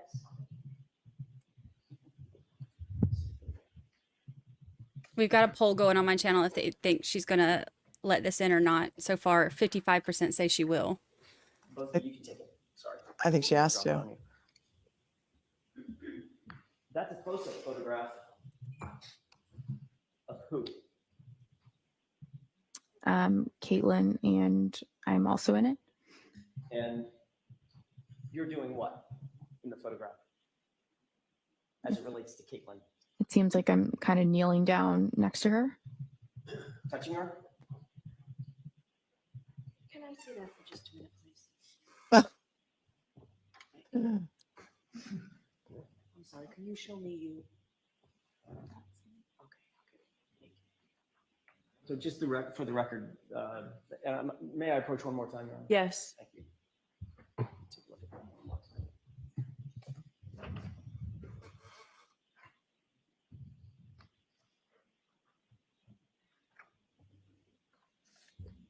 You're sort of just behind Caitlin in that photograph? Yes. Caitlin's the one drinking the beer? Yes. You got your right arm around her? Yes. You both appear to be wearing swimwear, Yes. bathing suits, Yes. and you're giving some sort of a sign with your left hand. No, I'm not. Is that somebody else's hand that I saw? Maybe that's Caitlin's. Yeah. I'm sorry, I don't have the photograph in front of me. I don't have it committed to memory. Looks like that's a photograph that you and Caitlin posed for together, correct? It seems like it's a close-up of a bigger, like a picture. It seems to be zoomed in on a group of people. Which was posted on social media. Okay. Is that right? Are you telling me that? I'm asking you that. Have you ever seen that posted on social media? I don't recall seeing this picture, but if it was on social media, then okay. How long ago was that picture taken? I don't know. Who took the picture? I don't know. Where were you when the photograph was taken? Probably at a beach if we're wearing bathing suits. Probably at a beach or at a beach? Well, I can't see a beach in the picture. We're in bathing suits. It could be at a beach. Right. Do you recognize the bathing suit that you're wearing in the photograph?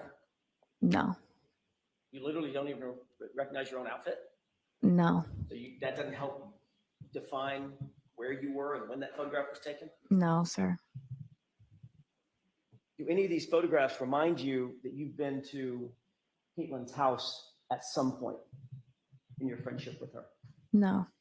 Has Caitlin ever been to your house? Not to my recollection. When was the last time you talked to Caitlin? Ooh. I don't remember Good question. exactly. It's probably been a few years. When was the last time you went to an event, socializing event with Caitlin? Again, I don't remember exactly. Jackson's going to know. He wouldn't ask that without knowing. Oh, absolutely. He already knows the answer. A smart lawyer never asks a question they don't already know the answer to. This has to come in. There's no way it can't. At or around, on or around January 29th, 2022?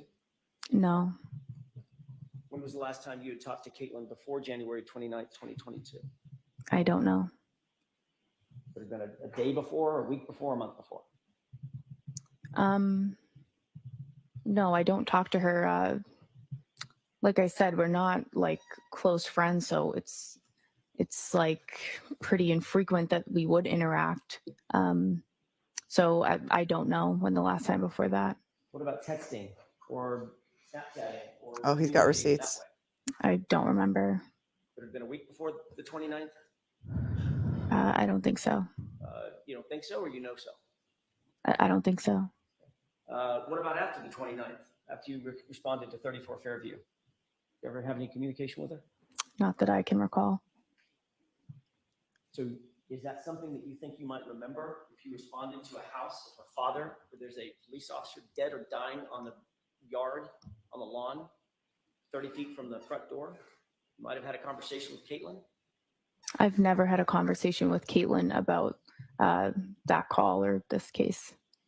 Did you ever contact any of your other friends about the fact that you responded to Caitlin's parents' house? No, Were you ever asked about this relationship that you had with Caitlin Albert, this friendship that you had with Caitlin Albert at or near the time of the 29th of January? no, Did you ever disclose to anybody that you had a relationship with Caitlin Albert at or around the time of this event? no.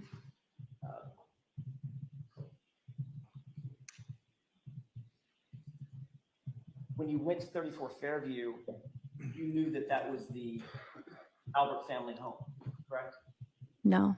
When did you learn that it was the Albert? You now know that. I know that now. When did you find out? I don't know. I don't recall. It was some point after. It was, but I don't know when. Oh, Would it have been the next day? No. You and firefighter Flamati and firefighter Nuttall were all discussing this case pretty intently after this event, correct? No. It's not that often in the little town of Canton that a police officer is found dead or dying on another police officer's lawn. Wouldn't you agree with that?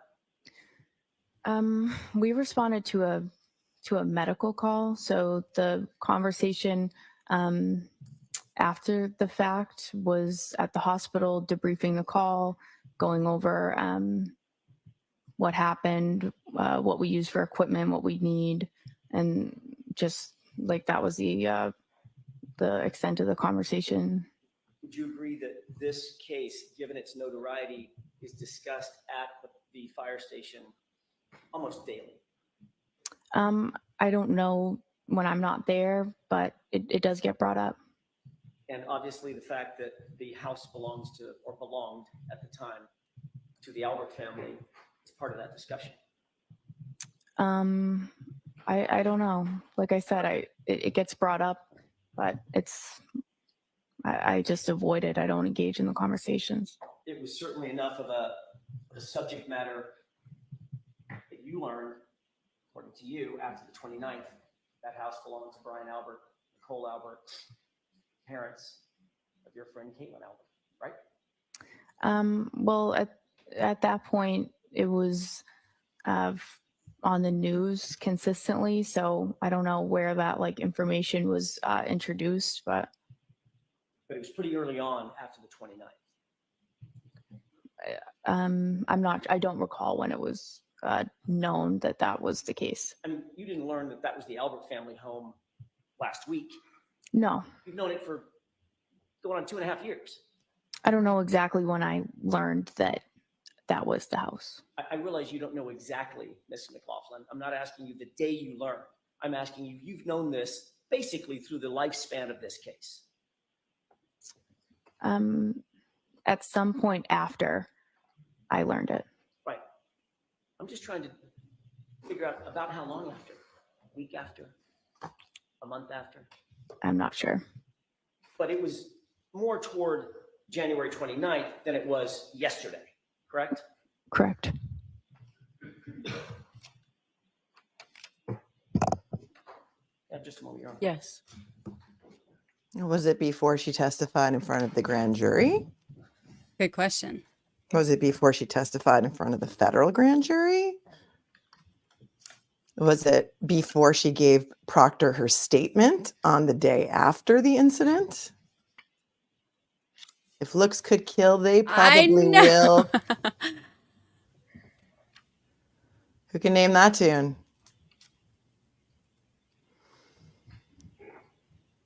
For those of you who are maybe just joining, this is an offer of proof or of voir dire of this witness. The judge has excused the jury. A couple of brief questions. Do you know any of Caitlin's siblings? No, You don't know Brian Albert Jr.? no, You know of any of her extended family that might be a little closer in age to you, like Colin Albert? no, You ever met any of them? not that I recall. Not that you recall, or no? I don't remember meeting any of them. Your Honor, that's all I have right now. All right, Mr. Lally, any questions? Sure. Just a few, Your Honor.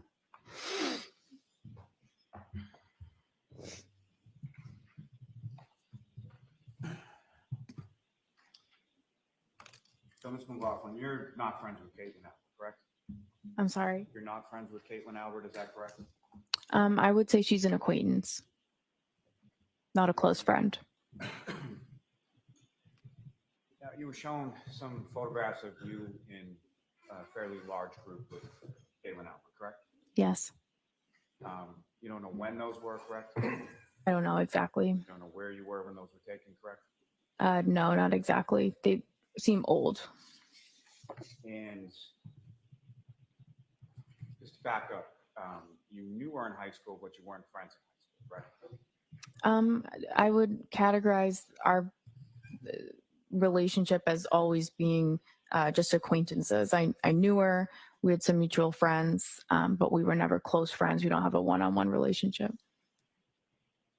And as far as high school versus post-high school, would you see her more so during high school, the high school years, or after you graduated? Well, probably more in high school just because you're there every day. But then afterwards, yeah, only here and there. Like I said, like mutual friends. So maybe events for mutual friends, I might run into her. And to be clear, and I think you made reference to it, but that last photograph that's marked as K, that seems to be a cropped or sort of zoomed in of a larger photo. Is that right? Yeah. Yes. Now, as far as each of those photos you were shown, you're present in a photo with Caitlin Albert in a much larger group, correct? Yes. Have you ever hung out or socialized with Caitlin Albert outside of the setting of a large group? No. You've never been to her house before that date of January 29th that you know of, correct? Correct. She's never been to your house that you know of, correct? Correct.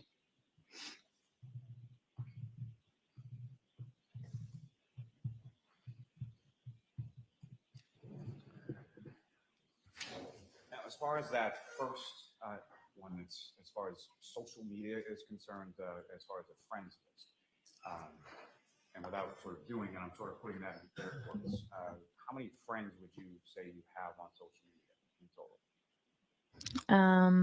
I don't know. Maybe over 500. I don't know. And of those 500 people, how many of those 500 people would you consider actual friends? Much less than that. Less than 10. No way. Less than 10? All right, why don't we wrap this up, Mr. Lally? Just when it comes to that day that you responded, you're working with the fire department, you responded to a call on January 29th to a home, or as you say, to somewhere on the side of the road. Did you have any idea whose house that was adjacent to where the treatment was concerned with regard to your patient? No. I know. Okay. All right. So there was an objection that this was in violation of Rule 14 to admit these exhibits, Mr. Lally. That's what you said, correct? Yes, sir. Okay. So I agree. So the exhibits don't come in. But based on this voir dire and the answers, I'm going to give you some leeway on exactly what you did. Okay. The relationship, the socialization and the extent of it, friends on social media, those areas. You didn't quite get everything that you mentioned at sidebar you thought you'd get. So that's not coming in. So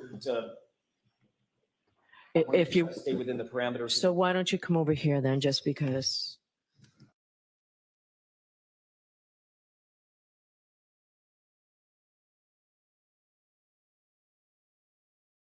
This is interesting. So out of 500 friends, she only considers less than 10 of them to be close friends. Is that what she said? Yeah. But so here's the thing though, if she's not allowing the pictures to come in, but she's like, "Oh, I'll allow you to question her." Okay, so you're going to question her about, "Are you friends?" "No."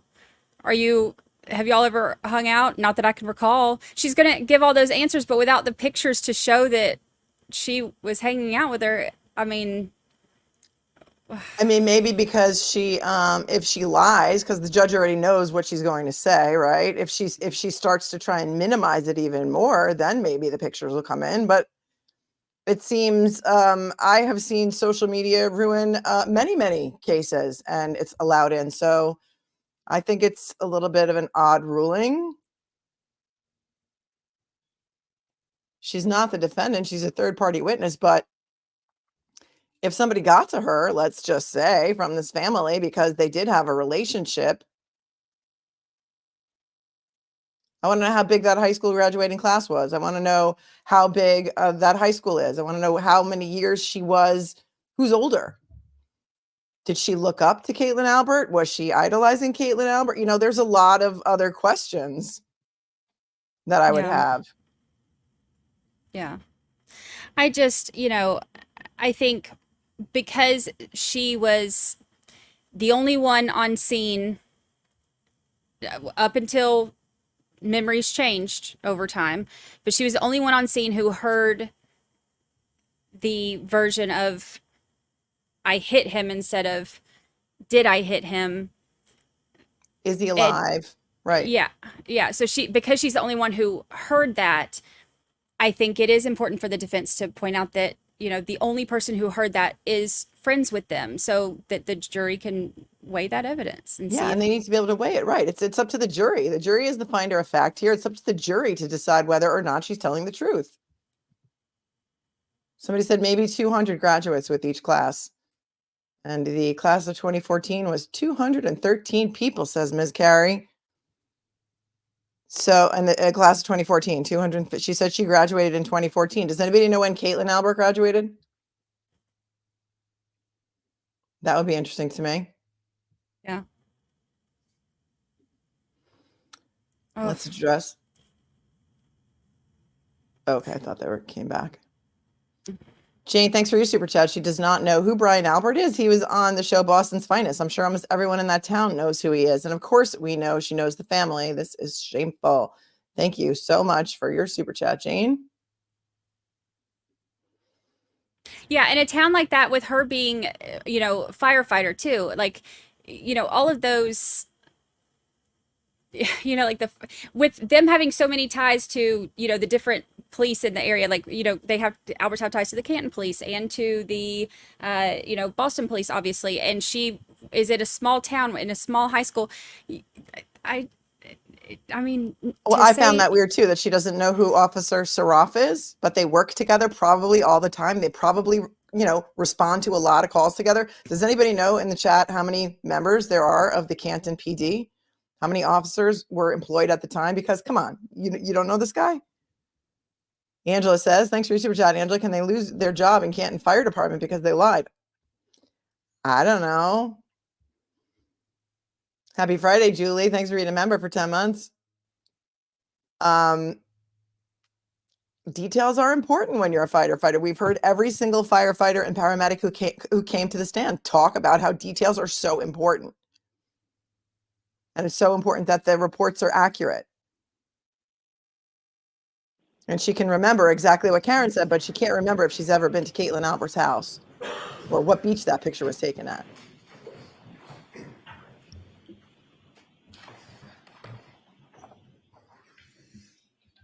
Jury's coming in. If you all think they're right outside the door, you're mistaken. Please be seated. Oh, that's going to take a while for them to get there, climbing up however many flights of stairs. Oh, so Caitlin graduated in 2014 as well. Oh, the judge said, or somebody said, whoever, Jackson maybe said something about, asked about some of the other Alberts that were her age. I thought so too. So I don't know. I can't confirm or deny whether they are in the same graduating class. If anybody has, there are pictures on Google from 2014 Canton graduation. Okay, Lil Mo, thanks. Are they both in it? Wow.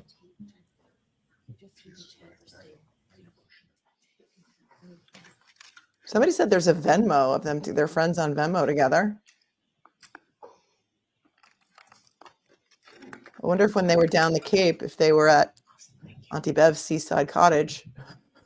There's a very small beach there that apparently has the same beach access as Matt McCabe or Sean McCabe or whoever it was that was in the motion to recuse. Oh, yeah. Quoted Wouldn't as that be saying- something if that's where those pictures were from? right. Oh, he said to somebody, "Oh, Auntie Bev, whose seaside cottage do you think we're going to bury your body under?" And so they used that in the Yeah. motion to recuse to try and get her off the case, but she did not recuse herself. Ms. McLaughlin, did you say you had a water? Is there a water waiting for you out there that you need? Or? I'm okay. Thanks, Lori. 24 full-time employees at the Canton Fire Department. How many at the Canton Police Department? How many officers do they have? That's great. So 24. I mean, there's no way in my opinion, she must have known Saraf or Saraf, whatever they're calling him now.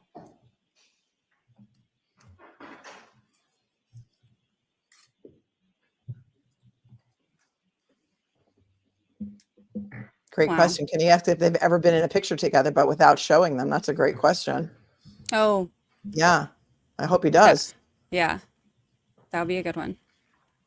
Right. Have you ever posted pictures on social media with Caitlin Albert and then just not show them? And she has to say yes. Yeah. Great way of getting it in the back door. That is a good way. Smart without any thinking. showing. Yeah.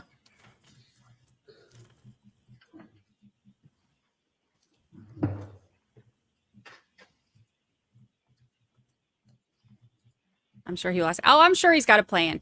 You know, one thing about Jackson and Giannetti, they are nothing if not prepared. Mm-hmm. Meticulous. Yeah. Like a surgeon. Kemikin says, if AJ had the photos for 6 months to a year and didn't hand them over during discovery, it's not out of line for Bev to not allow them. I don't like it either, but I mean, he didn't know if he was going to use them until it came time to impeach. And that's what he's doing by using them, is impeaching her. So there are, exhibits that can be admitted on the fly to impeach somebody.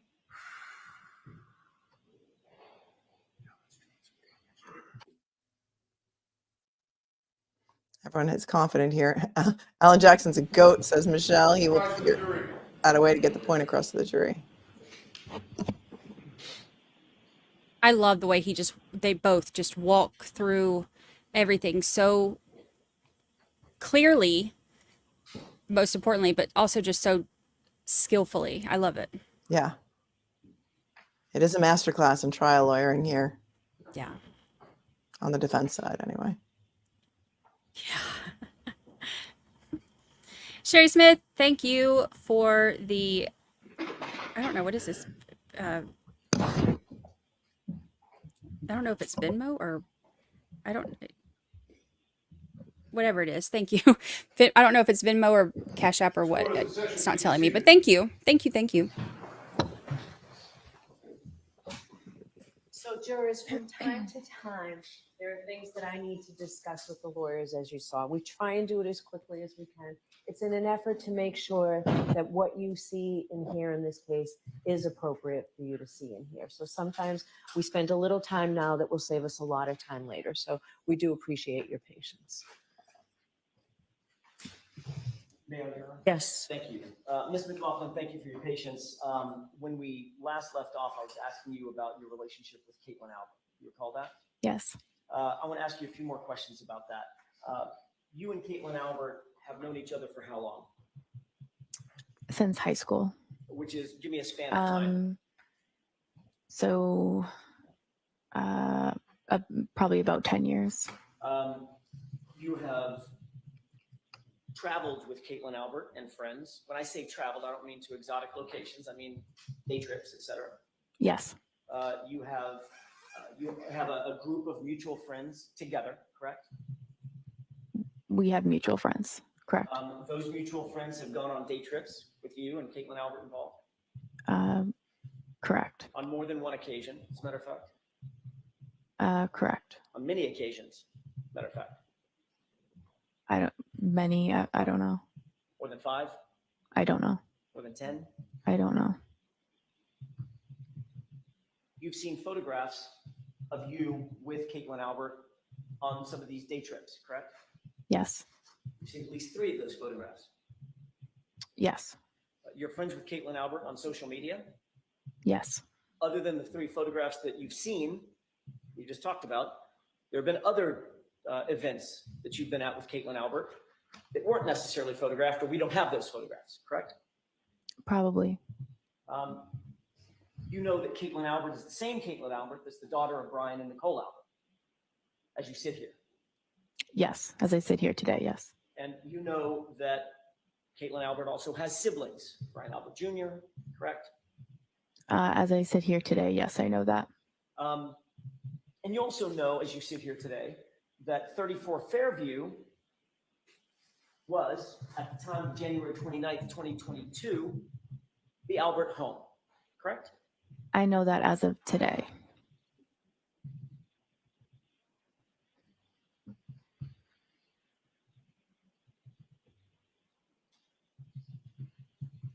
You indicated, let me rephrase that. When you showed up at 34 Fairview that morning, did you recognize that address or recognize the home as being that of Caitlin Albert's? No. You have since learned that that was Caitlin Albert's home. As I know that now. Right. And you gave your original statement to Trooper Proctor the next day. Yes. And from that day to this day, or let's take yesterday, from that day to yesterday, you learned that 34 Fairview was the Canton Albert family home, correct? You're asking if I know from... Between those 2 dates. Yes. Between the time you spoke with Yes. Proctor in this report till yesterday when you testified, you now know that that's the Albert home. Yes.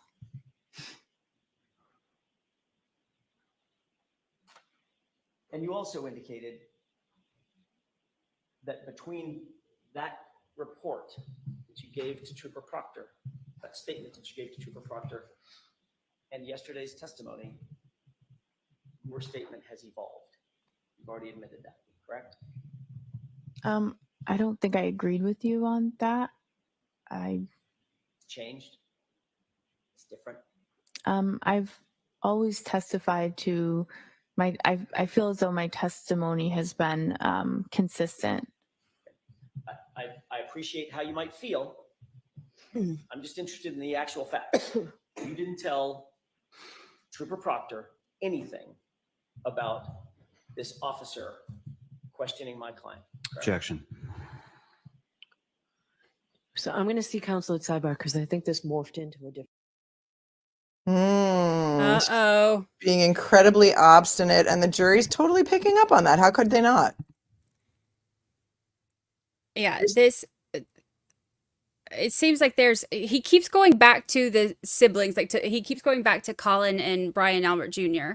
So there's something that he knows that I don't think I do. Right.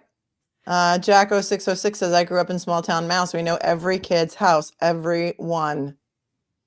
I mean, somebody said, didn't we already see this? What we saw before was when the jury was out of the room, They did an offer of proof or a voir dire of the witness so that the judge could see what this witness would testify to when questioned by the defense. And the judge ruled that they would not be allowed to show the pictures, but they would be allowed to question her. And this is what we're seeing now in front of the jury. You agree, Ms. McLaughlin, that the statement that you gave to Trooper Proctor is not the same as the statement that you gave to these jurors yesterday, right? Yes. Yeah, just one moment. Yes.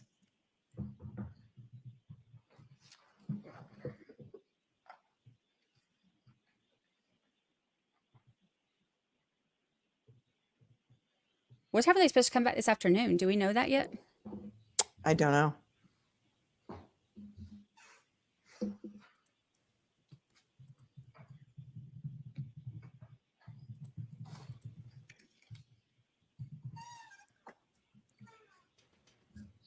A couple of other questions. When you did make this statement to Trooper Proctor, your visit to Canton PD was coordinated by another officer to put you and Trooper Proctor together for the interview, correct?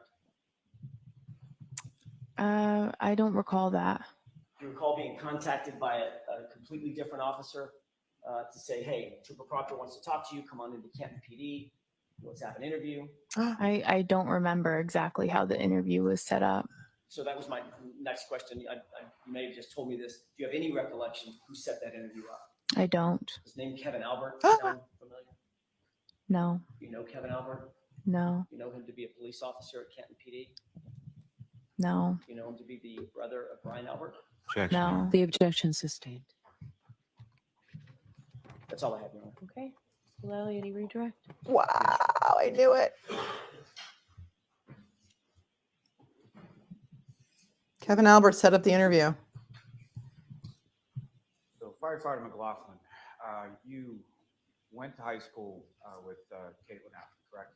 Yes. And could you describe the nature of your relationship, if any, with Caitlin? I would describe it as we're not close friends.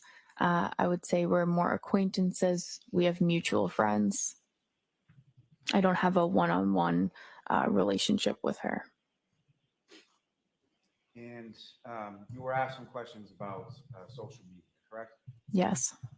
And if you could, or if you could guesstimate about how many friends, and I'm sort of throwing air quotes in there, how many friends on social media would you have? I don't know, probably 500. And of those probably 500 friends on social media, how many of those are actual friends that you talk to, interact with beyond social media? Much less than that. Now, prior to, let me ask you this, as far as, would you say that you saw Caitlin Albert more so when you were in high school, or more so since you have graduated from high school? I would say probably more in high school because we were there every day. So. And about what year or so was it that you graduated? 2014. And as far as any sort of photographs that were referenced to you, have you seen those photographs? Here? Yes. Here today, I saw them. Do you have any idea where or when those photographs were taken? I don't remember. And of those photographs, it's not just you and Caitlin Albert in a photograph. Is that correct? Correct. So a larger group of people, is that correct? Correct. When you were asked about sort of these day trips, they were sort of trips specifically on a day to a beach, it looks like, correct? Correct. And to a beach with a larger group of people, is that correct? Correct. And with reference to Caitlin Albert specifically, have you ever socialized with her in any setting beyond a setting that contained a large group of people? No. Now, with respect to, you went to, you say high school, you graduated from Canton High School, correct? Correct. And you grew up in Canton, is that correct? Yes. And did you know Caitlin Albert before you attended Canton High School? No, that's probably when we first really interacted with high school. And essentially, you live within the town I'm sorry, you work within the town that you grew up in, correct? Correct. And is that abnormal from a civil service perspective? No, from a civil service perspective, you're given more points for residency. So it's actually, I would say, preferred, or you're placed higher on the list if you have residency in that town. So it's actually preferred and more common than uncommon as far as growing up in a town and then working in that same town in a civil service position like a firefighter. Yes. Now, during the course of the time that you've been on the Canton Fire Department, have you received calls to residencies or other places or even patients that you either knew or were familiar with? Yes. Would that be a reason for you to not go on a call? No. And you have an obligation, wouldn't you say, to respond to a call when a call is made and you're on duty in that station, correct? Yes. The objection sustained. Ask the question differently. As far as when you're on duty as a firefighter at a particular station house, and you get a call, what, if any, choice do you have to respond to any particular call? I don't have a choice. I just have to respond to the call. And then prior to that date of January 29th, had you ever been over through socialization or otherwise Caitlin Albert's house? Not that I ever remember. Has she ever been over your house? No. And again, had you ever socialized with her outside of a large group of people? No. When you responded on that morning, just after 6 a.m., the house of 34 Fairview Road, did you know who lived there? No. During the time since January 29th of 2022, have you ever spoken to Caitlin Albert about what happened that morning in front of 34 Fairview Road? No. Now, you were asked some questions on cross-examination about knowing sort of Caitlin Albert's parents' names or siblings' names or things of that, correct? Right. And prior to January 29th, you didn't know any of those names, is that correct? No. You learned of them subsequently, is that correct? Yes. May we approach just briefly? Okay. Who said may we approach? Could you hear who that was? Lally, I think. Oh. Lally. He's so quiet. He doesn't use the microphone. It's so hard to hear anything he says. So annoying. Yeah. It is so. A lot of people are saying, did he open the door for the pictures to come in? If they can show that one of those pictures was taken at either one of their houses, she just blatantly lied on the stand, saying that she's never been to her house. So this will be interesting. What's crazy too is that she's saying, for her to say, have you ever been there before? You know, and she's like, not that I can recall. If you had been there before and then you responded to a scene with, you know, a deceased officer on the yard, that I feel like that would be something that you would remember, especially in a small town. Especially since she says she's only got so many friends. I mean, she ain't house hopping a lot around here, you know? So if you've been to that home, you would know whether or not you've been there. So all of the I don't recall or I can't, not that I can remember, it sounds fishy. If I'm a juror and I'm hearing that, to me, that sounds fishy. Does anybody know in the chat? I know we have a lot of locals from Canton. Does anybody know if the Alberts have lived in that house since 2014? I heard that house had been in the family for generations, so I don't know. So during the time when they were in high school, were they living there? And would she have gone to a high school party maybe there at one point?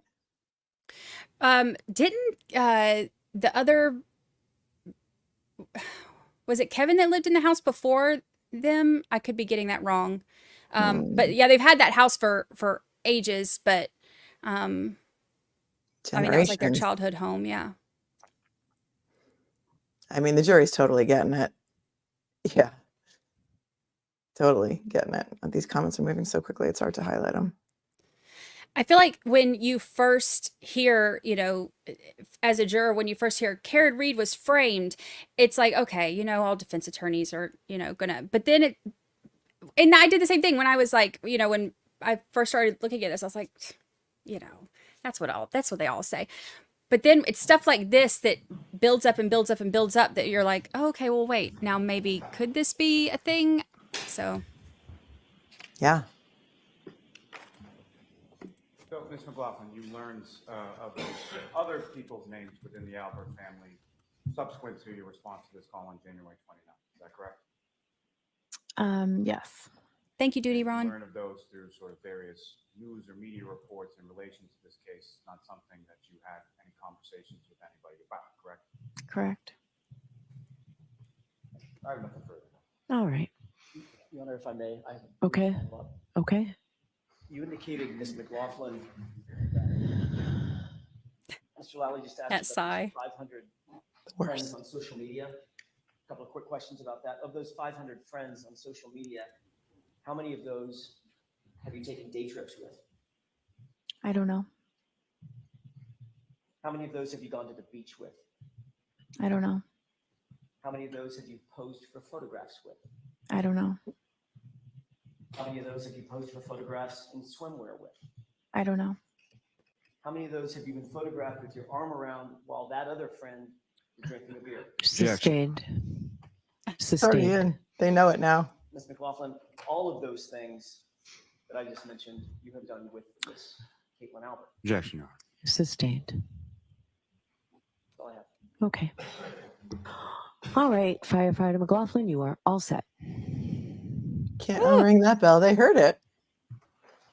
They know there's pictures at the beach. They know there's pictures with a beer. They know there's pictures on day trips. All right, jurors, we are getting ready to go for our view. So we're about to visit a place which you'll be hearing about some more. You've heard about, you've seen photographs of, and in court terminology, we call this a view. The purpose of the view is to help you better to understand the evidence, which you'll hear during the trial, and to help you appreciate the location and its surroundings. The view that you will take is a part of this case. The observations that you make while on the view may be used and considered in your deliberations in reaching a verdict. The place that we're going to go, you've seen photos of, you've heard it, it's 34 Fairview Road. The lawyers and I will accompany you on the bus. The attorneys may point out to you the arrangement of the scene and items that they want you to pay special note of. But otherwise, they cannot discuss anything in this case in regard to this case, and they can't talk to you. All right, they'll be able to do an opening here, and they'll be able to point these things out. While you're on the view, it's very important that you can't take notes, and you certainly can't use your phones and take photographs. All right, it's really just for you to see. You cannot conduct any independent investigation while we're there, or at any time during the trial, as you've been told. You're not to return to the scene or ask anyone else to do it for you until the case is over. So this is your opportunity to take a look when we go. What you are to do on the view may be best summarized in two very familiar words, which is stop and look. Okay. Your responsibility is to see the place, to observe it carefully, and to remember what you see.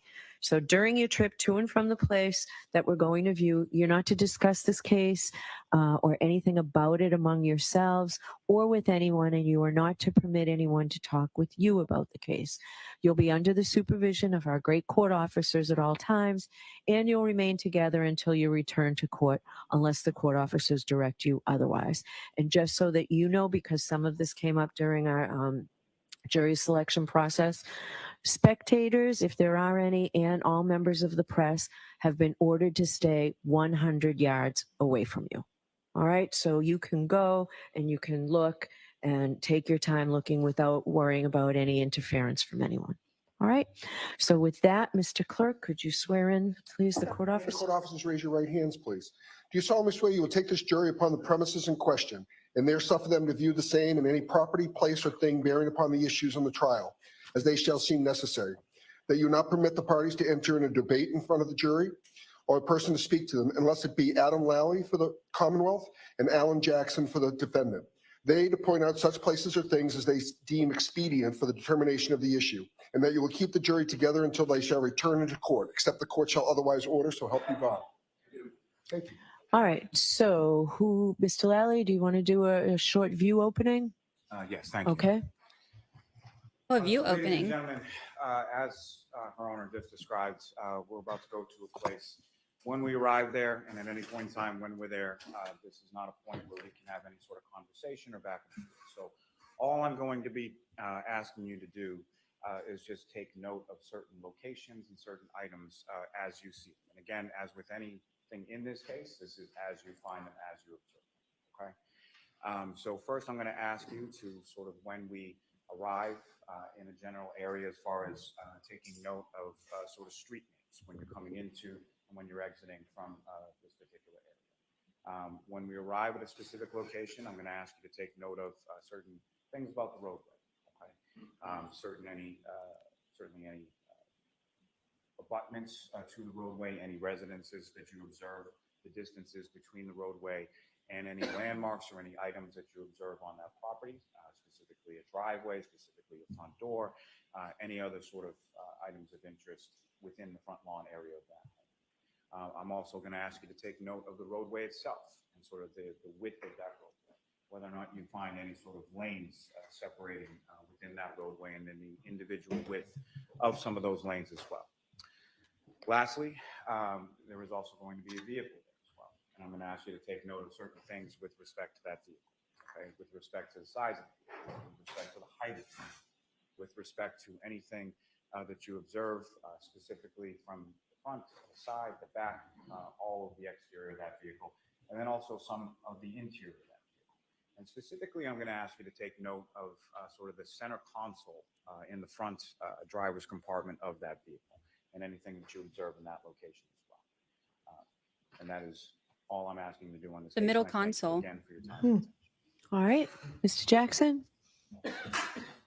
Thank you, ladies and gentlemen. It's the first time we've been able to speak to you directly, so I want to take the opportunity to introduce myself and thank you for your service and thank you for your time and commitment to this.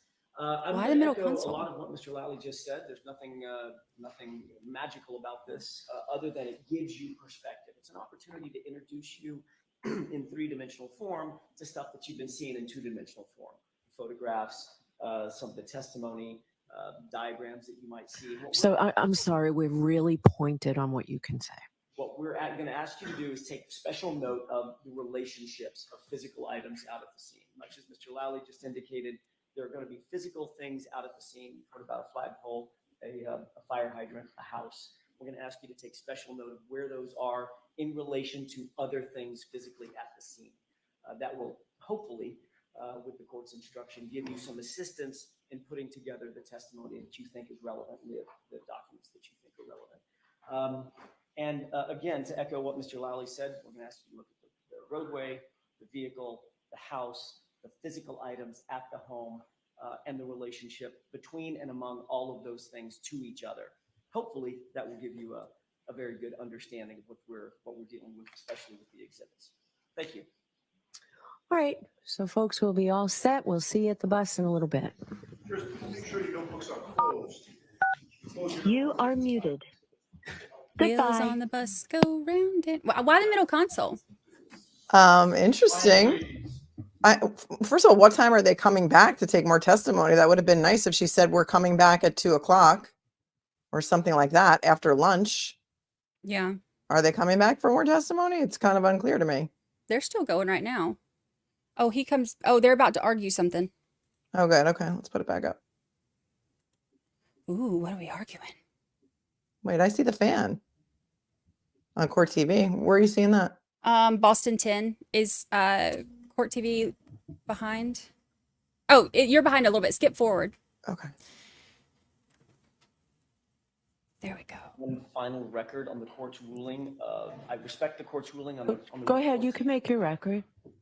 Maybe it would be better if I did it over here. I wanted to interpose an objection to. So I think it would be better if you did it over here. Why? It's just a legal matter. I don't know what you're doing. Come over here and tell me what you're going to do, and then I'll get back and do it. I don't know what you're doing. He's making a legal argument. for the He record. wants to put something on the record, and she's like, no, I don't want anybody else to hear it because I don't know what it's going to be. Is that normal? No, I didn't think so. no, because the media is there. I don't know. Yeah, Yes. okay, as it relates to the 4 exhibits that the court deemed were not admissible because of a violation of Rule 14, I wanted to elaborate just very briefly. Just go ahead. On our objection. We believe that under Rule 14, we were not obligated to have to present these exhibits to the Commonwealth in discovery. Rule 14 does not require such disclosure when the exhibits are used for impeachment only. And that's exactly what those 4 exhibits were going to be used for and what we intended to use them for. Had this witness said, I know Caitlin Albert, we've been friends for 10 years, we went to high school together, we've been on day trips together, we've been to the beach together, and we've socialized together. I wouldn't have to show any photographs, but that's not what she said. What she said was, I went to high school with a person named Caitlin Albert, which is a bastardization of the truth. That's not the truth. And those 4 photographs are what got her in the voir dire process, what got her to admit that she in fact does know Caitlin Albert, and those are on a very, very different level than she first suggested. As the SJC is explained in the case of Commonwealth versus Aguiar, Aguiar, at 400 Mass 508, pin site at 513. It's a 1987 case that says the following, and then I'll finish my record. Quote, a defendant has a constitutional right to bring to a jury's attention any circumstance which may materially affect the testimony of an adverse witness, which might lead the jury to find that the witness is under an influence to prevaricate. It matters not that the evidence would reveal an otherwise inadmissible fact, such as the witness's commission of a crime. A judge may not restrict cross-examination of a material witness by foreclosing inquiry into a subject that could show bias or prejudice on the part of the witness, end quote.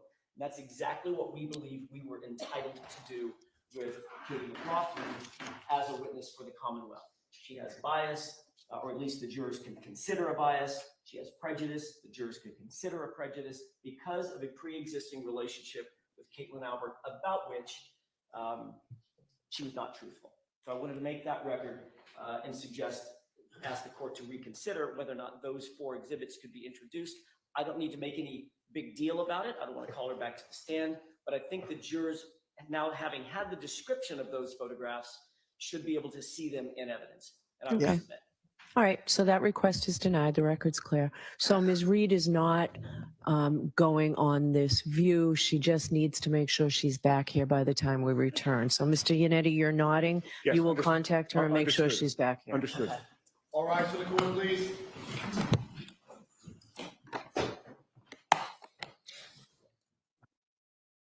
Wow. That's exactly what I said. I love it. I love being right. And I didn't even read the case law, but they're not required to turn over any evidence that is used in impeachment. And that's exactly what that was. He made a record on it for appeal. And, you know, the question could be at some later time, is this reversible error? So that's that's something that I would love to hear your perspective on as far as the appeals process goes with this, because I've heard a couple different attorneys talk about her whole thing with not objecting or not giving your reasons, your grounds for objecting while you're doing it, how that can affect how that can cause appellate issues or, on one side or the other, it can either help or, harm it. And then stuff like this, like how, we're only on day 4. And this has been interesting, to say the least, how things are kind of being held. So what are you thinking about appellate issues? It's been a train wreck, I think, for the prosecution, and they know it. I mean, you could just tell during his opening statement that he did not believe in his case at all. So, I mean, the fact that these photos, she may overturn herself, she may reconsider, and she may decide to let them see these photos and bring them into the jury room. But I mean, he's right. They don't have to turn this over ahead of time if it's used for impeachment. And he's also right that if she had admitted to the relationship and said, oh yeah, we went to high school together, we've known each other for at least 10 years. I know now where they live, maybe on the night of, I didn't know, and Lally tries to rehabilitate her by saying, well, even if you did know that it was her house, that wouldn't conflict you. He didn't say conflict, but he said that wouldn't prevent you from being able to go on the call, right? But yeah, all of this goes to bias. She's really so far the only credible witness who says that Karen said, I hit him, right? Saraf said it, but then he was impeached, I think. It's hard to remember now. And then Flamati, that was a kind of wacky testimony too. Like he said he told Proctor that, but then he testified in court that he also told that to the hospital. Then he admitted that he didn't tell anybody that ever until yesterday. So it had me thinking like, or it was Yuri Buchanan who had done his statement. I was confused about whether he never told Yuri that she said, I hit him, or if he never told the hospital that, or he never told anybody that told the hospital that. It was so fakakta that I don't know what that guy was saying. Do you? Yeah, no. Well, so Saraf said from the beginning that in all of his beginning stuff that I think he was the one that just said that she kept asking if he was dead. And then when he testified to the grand jury, that's when he brought in the part about, she said, this is all my fault. And then he repeated that again yesterday or whatever day it was. It all runs together. But he repeated that again. So Jackson brought that up, that in his original reports and everything else up till the grand jury testimony, his statement was that she just kept saying, is he dead? Is he dead? So then all of a sudden this is all my fault came in, and so he addressed that. Melanie said that the two things that she was repeating was, is he dead? And that's my boyfriend. And Jackson specifically asked him, did you ever hear her say, I hit him? And he said he did not hear that. And if he did, he'd put it in his reports.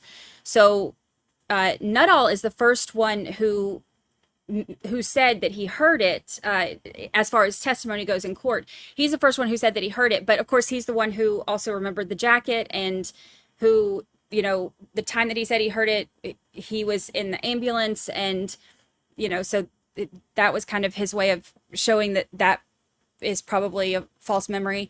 Right. Flamati said that I hit him, but he was the one who was in the ambulance when it was supposedly said. So Walsh only remembered saying, is he alive? And then Katie's the one. So the ones who have said it here never said it before.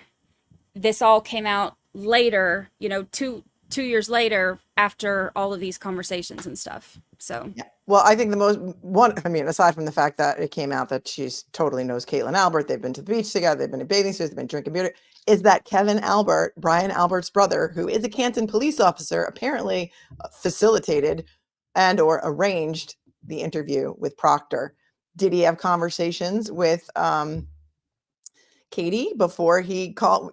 Because we know they had made a motion to get Kevin Albert's phone records, right?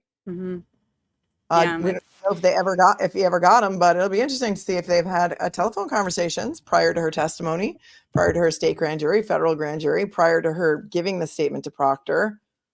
So it is interesting. Do you want to go through some of these super chats? Yes. Can you see them on your end too? I can't show them. I can see them. I can't show them. All right, let's see. Do I have to give you like special permission? Okay, let's do this. Noni Lady, thank you for your super chat. And KOB, thanks for your super sticker. And True Crime Kangaroo, Karen Reed's Lexus is at the 34 Fairview without the taillight. I'm shaking. Well, thank you for your super chat. Yeah, they removed the taillight. It's totally gone. How are they going to explain that? Exotic Prairie, thanks for your super chat. I think there's jealousy at play between Karen Reed and McCabe. Karen Reed didn't want to go and didn't like it that John went, in my opinion. I have theorized that as well. And not to mention that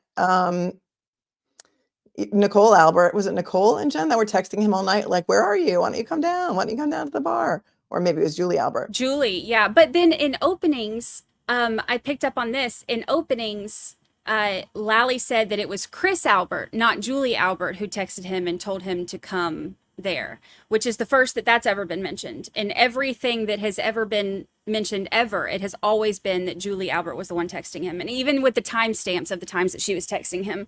So that was the first that he's ever said that it was Chris and not Julie. Very interesting. Shelly says, thanks for the super chat. Auntie Bev needs some refresher courses. Yeah, I think Alan Jackson was trying to teach her the law at that point. Mace, thanks for your super chat. You two on one place. Mind-blowing beauty. Oh, thank you. We'll take it. Thank you. Be Kind Tiger gifted 10 of your memberships. Woo, woo. Thank you. Exotic Prairie, thank you so much for the super chat. Judge like her in the Michelle Troconis trial too. I didn't cover that trial. Did you cover that trial? Yes, I did. Similar judge? Michelle Troconis trial. I liked the judge in the Michelle Troconis trial. He was, he reminded me of Judge Newman because he was very calm and he would explain things. I liked him. Thank you, Wild Cherry. Does that mean that you don't like, for your super sticker, you don't like Judge Canoni? I'm not a fan. Thanks. Thanks, Blessed Mom from Texas for gifting 5 memberships. And to anyone who got the memberships, congratulations and welcome. Lori, thanks for your super chat. God, I'm 60 years old and photos are the only way I can remember anything. Yeah. Pantoufle. Pantoufle. Pantoufle. It's more than just lying. It's perjury. Thanks for your super chat. Yeah.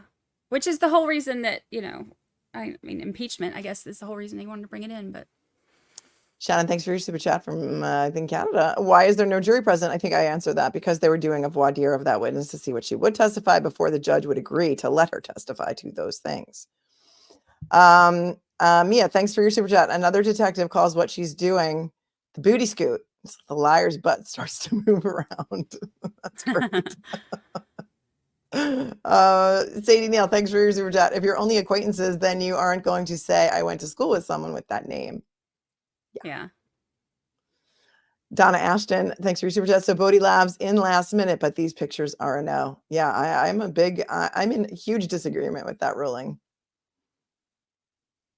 And again, how long did they withhold that Bodie Labs evidence for? They didn't turn it over until I think they were already in jury selection, right? Yeah, a couple days into jury selection. What's funny too is in that hearing, when Lally was like, well, it hasn't been turned in because of the defense's delays. The defense, confirmed that they weren't going to be able to pay the $21,000 or whatever to have somebody sit in within 2 or 3 weeks. But it sat with them for, a year before anybody touched it. So that was really funny to try to be like, oh yeah, this is the defense's fault that it took so long. Ugh. Exactly. Yeah, exactly. I'm not sure what this person's name is because I can't really read it. But thanks for the super chat. Rule 14 sets out the defendant's right to certain mandatory discovery without a motion. And I think it also covers their discovery or exchange obligations as well. Yeah. Lindsay, thanks for your super chat. The cop in this photo with them is Saraf, and he already testified that he never heard I hit him ever. So is that the way he testified? He said that, yeah, he never heard that. He said that the only thing he heard was it changed later to, this is my fault. But he never said anything about I hit him or even did I hit him. His was only, is he dead? And then later on at grand jury, he added, this is my fault. And that's interesting because Katie McLaughlin says there was an officer present when she said it, but she hasn't been able to identify who that officer is. And they've got the dash cam footage and apparently still photos too of who she was talking to. Yeah. So that is yet to be discovered, I think. Nobody's identified who was in that photo. Jenna, thanks for your super chat. Canton cover up part 44. Firefighter who heard Karen Reed say, I hit him is close friends with Caitlin Albert. Seems that way. Thank you, Suzanne, for gifting 5 memberships. You are so very generous, as always. Kathy Todd, thanks for your super sticker. We appreciate you. On top, thanks for your super sticker. M, thanks for your super sticker. And Duty on your channel said, wanted to come over here and support Brandi. 13th juror. Great job, ladies. Thank you very much. Duty is one of the best. One of the absolute you. best. Blessed mom from Texas. Thank you. Says, I'm outraged. Melanie, you look amazing today. Hi, beautiful Brandi. I did gift memberships. Thank you. Blessed mom from Hey, oh, Texas. thank you. And there's another one for you. Holly Mack, one of my mods. Thank you, Holly Mack. Thanks, Jane. Aiden stated the photo of the two girls was on May 30th of 2023. Well, that's interesting because that was not even a year ago. Ooh. See, if they'd have been allowed to bring that in, then they could show data. But 'Cause she well, she doesn't said that those remember. she said that those looked old. Did Katie say that Mm-hmm. during voir dire? Not Mhm. during actual testimony? She I said wonder that if she you can- didn't. She said she didn't know when those were because they looked old. They looked old to her. She didn't remember the bathing suit or anything.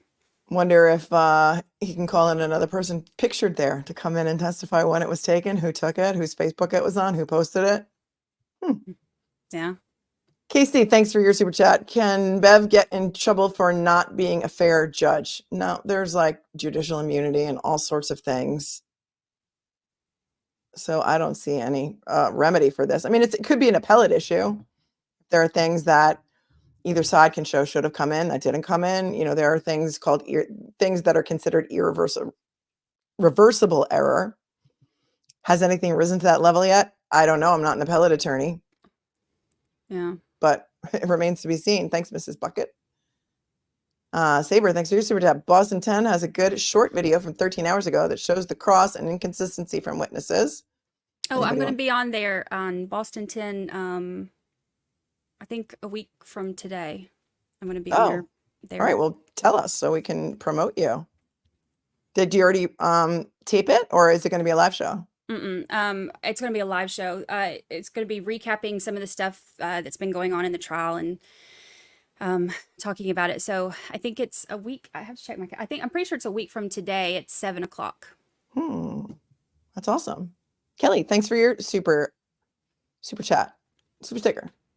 Shannon, can we call the judge? Judge Huff and Puff. I made a special sigh emoji just for her. Paige, thank you. So a Canton firefighter, Katie, doesn't know a Canton cop. Kevin, this is a smaller town, not a big city. Yeah, okay. I agree. Yeah. Love a nurse, thank you. It says, love having you both on this case together. Do you think the feds will ever step in? What do you think? Don't you think that it makes it look more suspicious? Like, okay, if they're not great friends, cool. They don't have to be best friends. But the fact that she's trying to distance herself from it is what's making it look worse.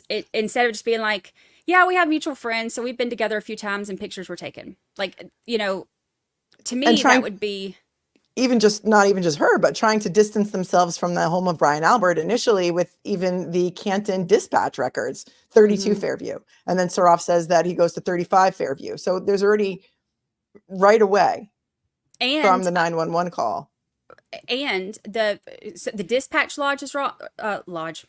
Log is wrong, and then that next report is wrong. One is 32, one is 35 Fairview, and that first police report they took Brian Albert's phone number out of it, which is a whole nother thing that looks completely, you know. Right. For those of you who don't know, so the day that Karen was originally brought into court, which I think was February 1st or February 2nd of 2022.